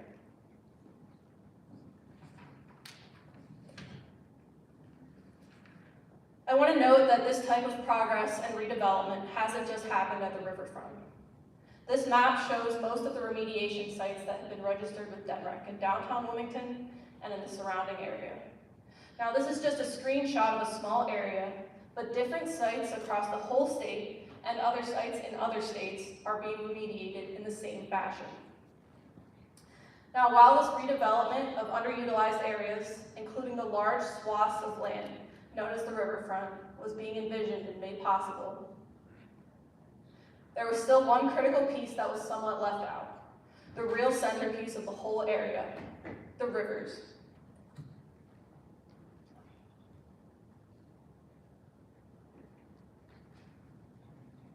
Over the past couple of years, there has been a lot of energy put towards not only reusing land that had been previously developed, but also towards restoring our rivers to the condition that they were in prior to all of the industrial activity. I'm happy to share with you today a truly magnificent undertaking, a project called the Christina Brandywine River Remediation, Restoration, and Resilience Project.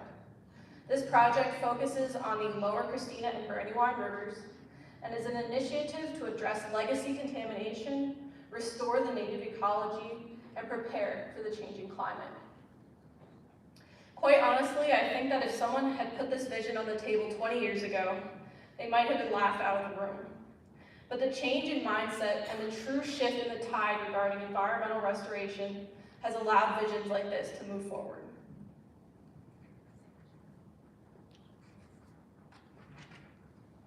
Now, implementing these forward-thinking visions requires major innovation. These river restoration projects that are being proposed in Wilmington and that are being done around the country and around the world are some of the first of their kind. We aren't quite sure what works perfectly, and we're not sure how to best approach some of the challenges of cleaning up and restoring the rivers. No two rivers are alike, and applying the same remediation approach to different rivers may not even be possible. One of the biggest challenges that this project and future projects face is working with the built environment that is already there.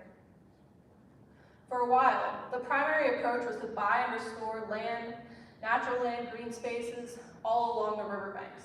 But when you get into the city areas, that's not really feasible. We're not going to go in and rip out bulkheads and building foundations just to restore green space as it had previously existed. It is so important that we come up with innovative approaches to work with the built environment and not fight it, because it's not going anywhere. Here are some of the innovative approaches that I've seen brought to the table. The concept of floating wetlands. Floating wetlands are small artificial platforms that allow plants to grow in water that would otherwise be too deep for them. They are great for areas where there are bulkheads or other sharp shorelines with little to no slope. These wetlands have the natural capacity to absorb nutrients and break down contaminants, and also offer improved habitat and opportunity to increase biodiversity.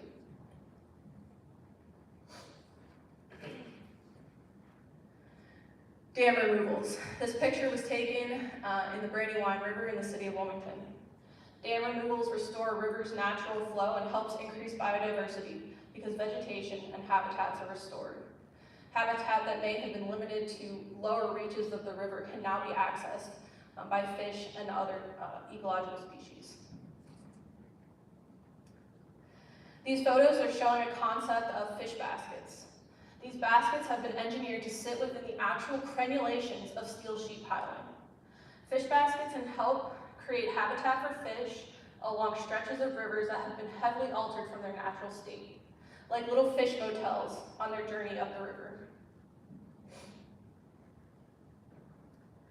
This picture is showing bagged oyster shells. Bagged oyster shells are one of the innovative approaches being used to develop living shorelines in areas that are flood prone.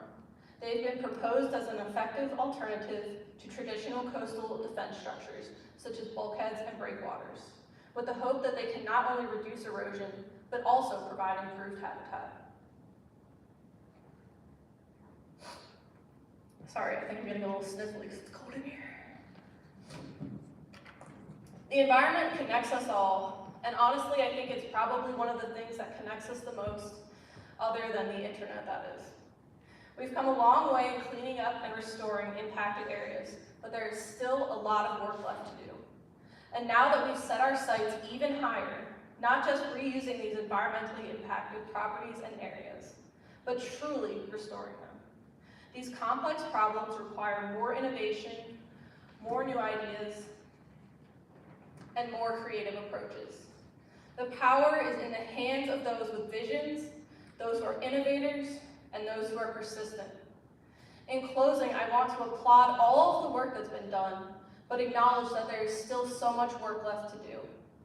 A huge amount of visioning and innovating is still needed now and in the future to continue to bring this city and other cities around the world out of the post-industrial state and into a state that is restored and flourishing. I feel like there's no limit on innovation. Whether you are innovating ways to remove contamination from soil and groundwater, or perhaps just innovating ways to transport clean drinking water from one place to another. We need innovation more than ever. I challenge you all to go out and continue being innovators. Continue looking for ways to make things better. No one will ever have all of the problems solved, and as time passes, we find ourselves facing the most complex of those problems. The ability to innovate and apply creative solutions to problems, not just the environmental ones, is something that will be valuable to society until the end of time. Again, thank you for having me. Good night.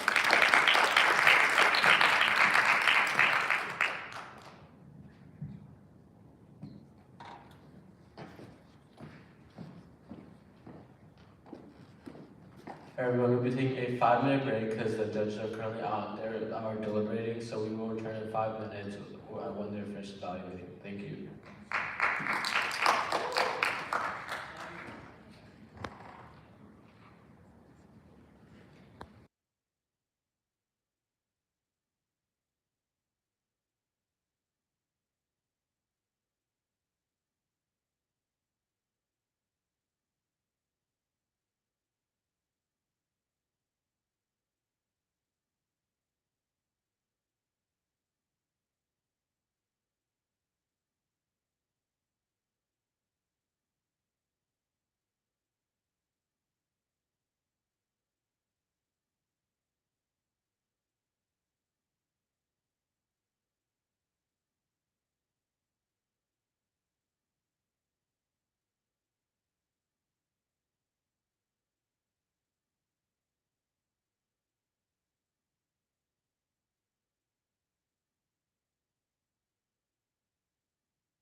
All right, the moment that we've been all waiting for.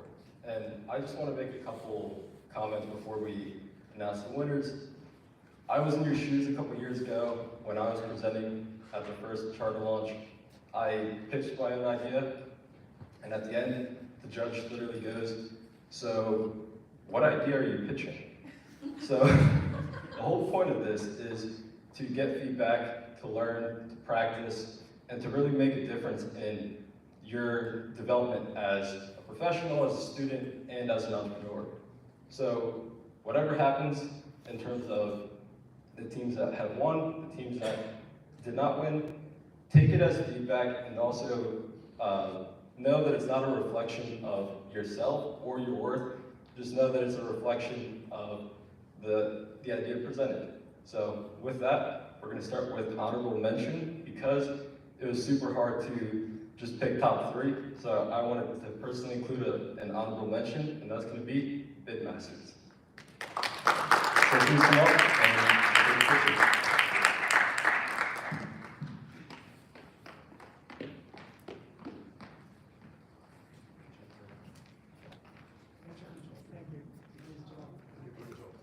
All right, and if you just stay up for a quick picture, quick picture.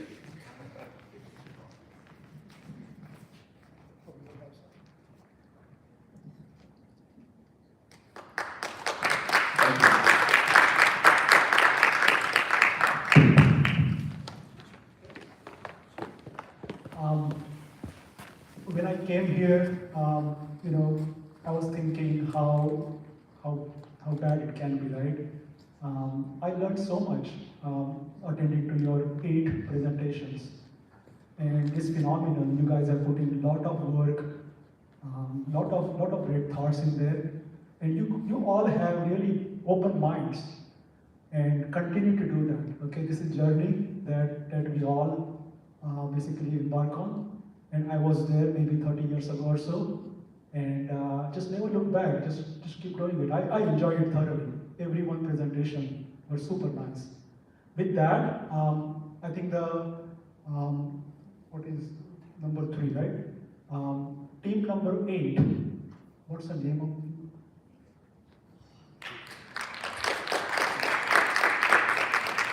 C for sound. Basically, he's our number 3 winner of today. So congratulations.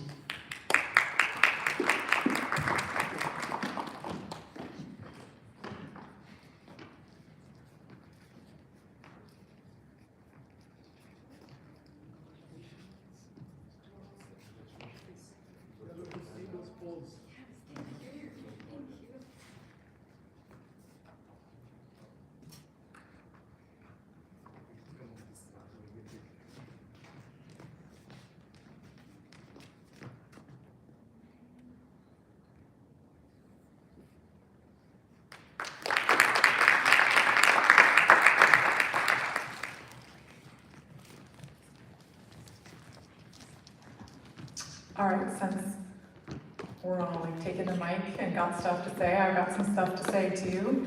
I too was many decades ago in high school, and I didn't do anything nearly as impressive as literally every single one of the presentations that we saw today.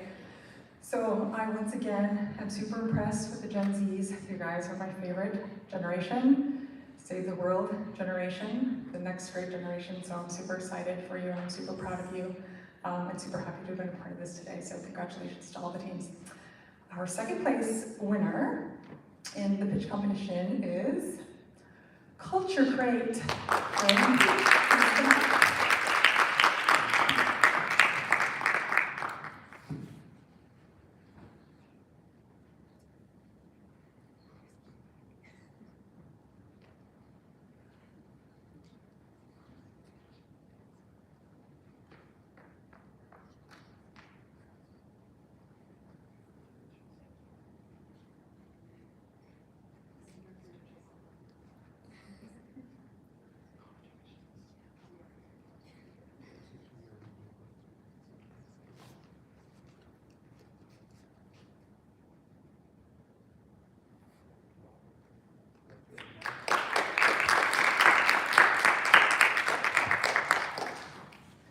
last but not the least, and I must say that I have been most of my life in the R&D with research and innovation has been a big theme in today's event also. And any guess for the winner today?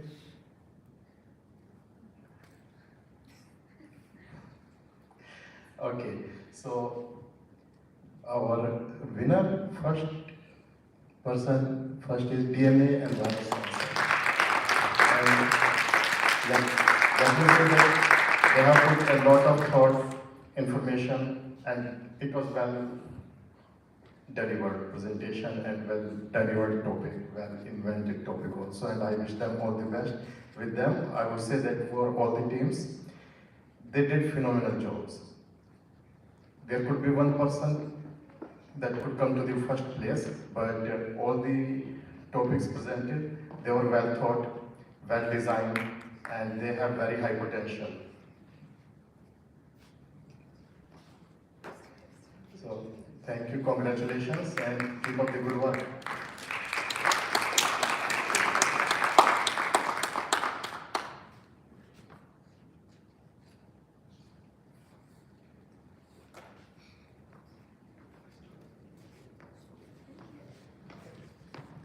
And I just want to give a huge round of applause to everyone that helped set this up, to all of the parents that have helped you all get to where you are here, to all of the teachers and administrators who have graciously given us their Sunday and in opening up Charter Camp, and to all the parents that are here in attendance. With that, thank you. And not to forget the organizing committee. They put so many hours volunteering, so thank you so much. Keeping up this type of events, they are very encouraging. All right, we're gonna do a big group picture. So if everyone who is sitting here today can just come up on stage, we're gonna take a big group picture.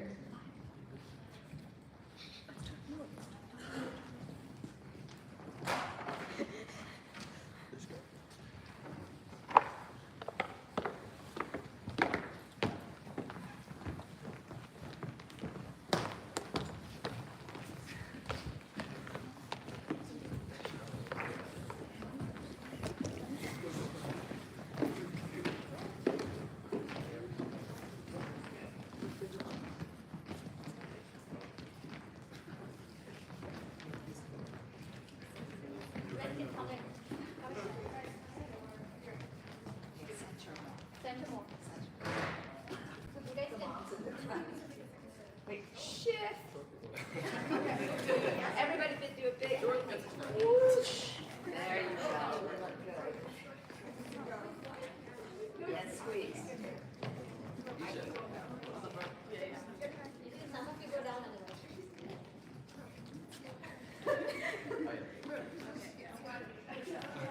everyone coming? I think it's she's taking a picture. Everybody's in her. Oh, is everyone coming in the picture? Yes. She got it. Let's take a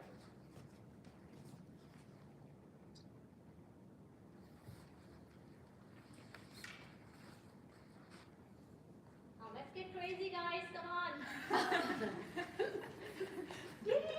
Go Birds! That's not crazy. Crazier. Come on, you guys are too nice. Want them to all jump at once? Yeah. Okay, ready? We're gonna count to three. You're gonna jump. Ready? Oh my God. You're gonna jump on three. I don't care what your shoes look like. Ready? 1, 2, 3! I'm kidding. Thank you, everyone, for coming. Thank you. That was amazing.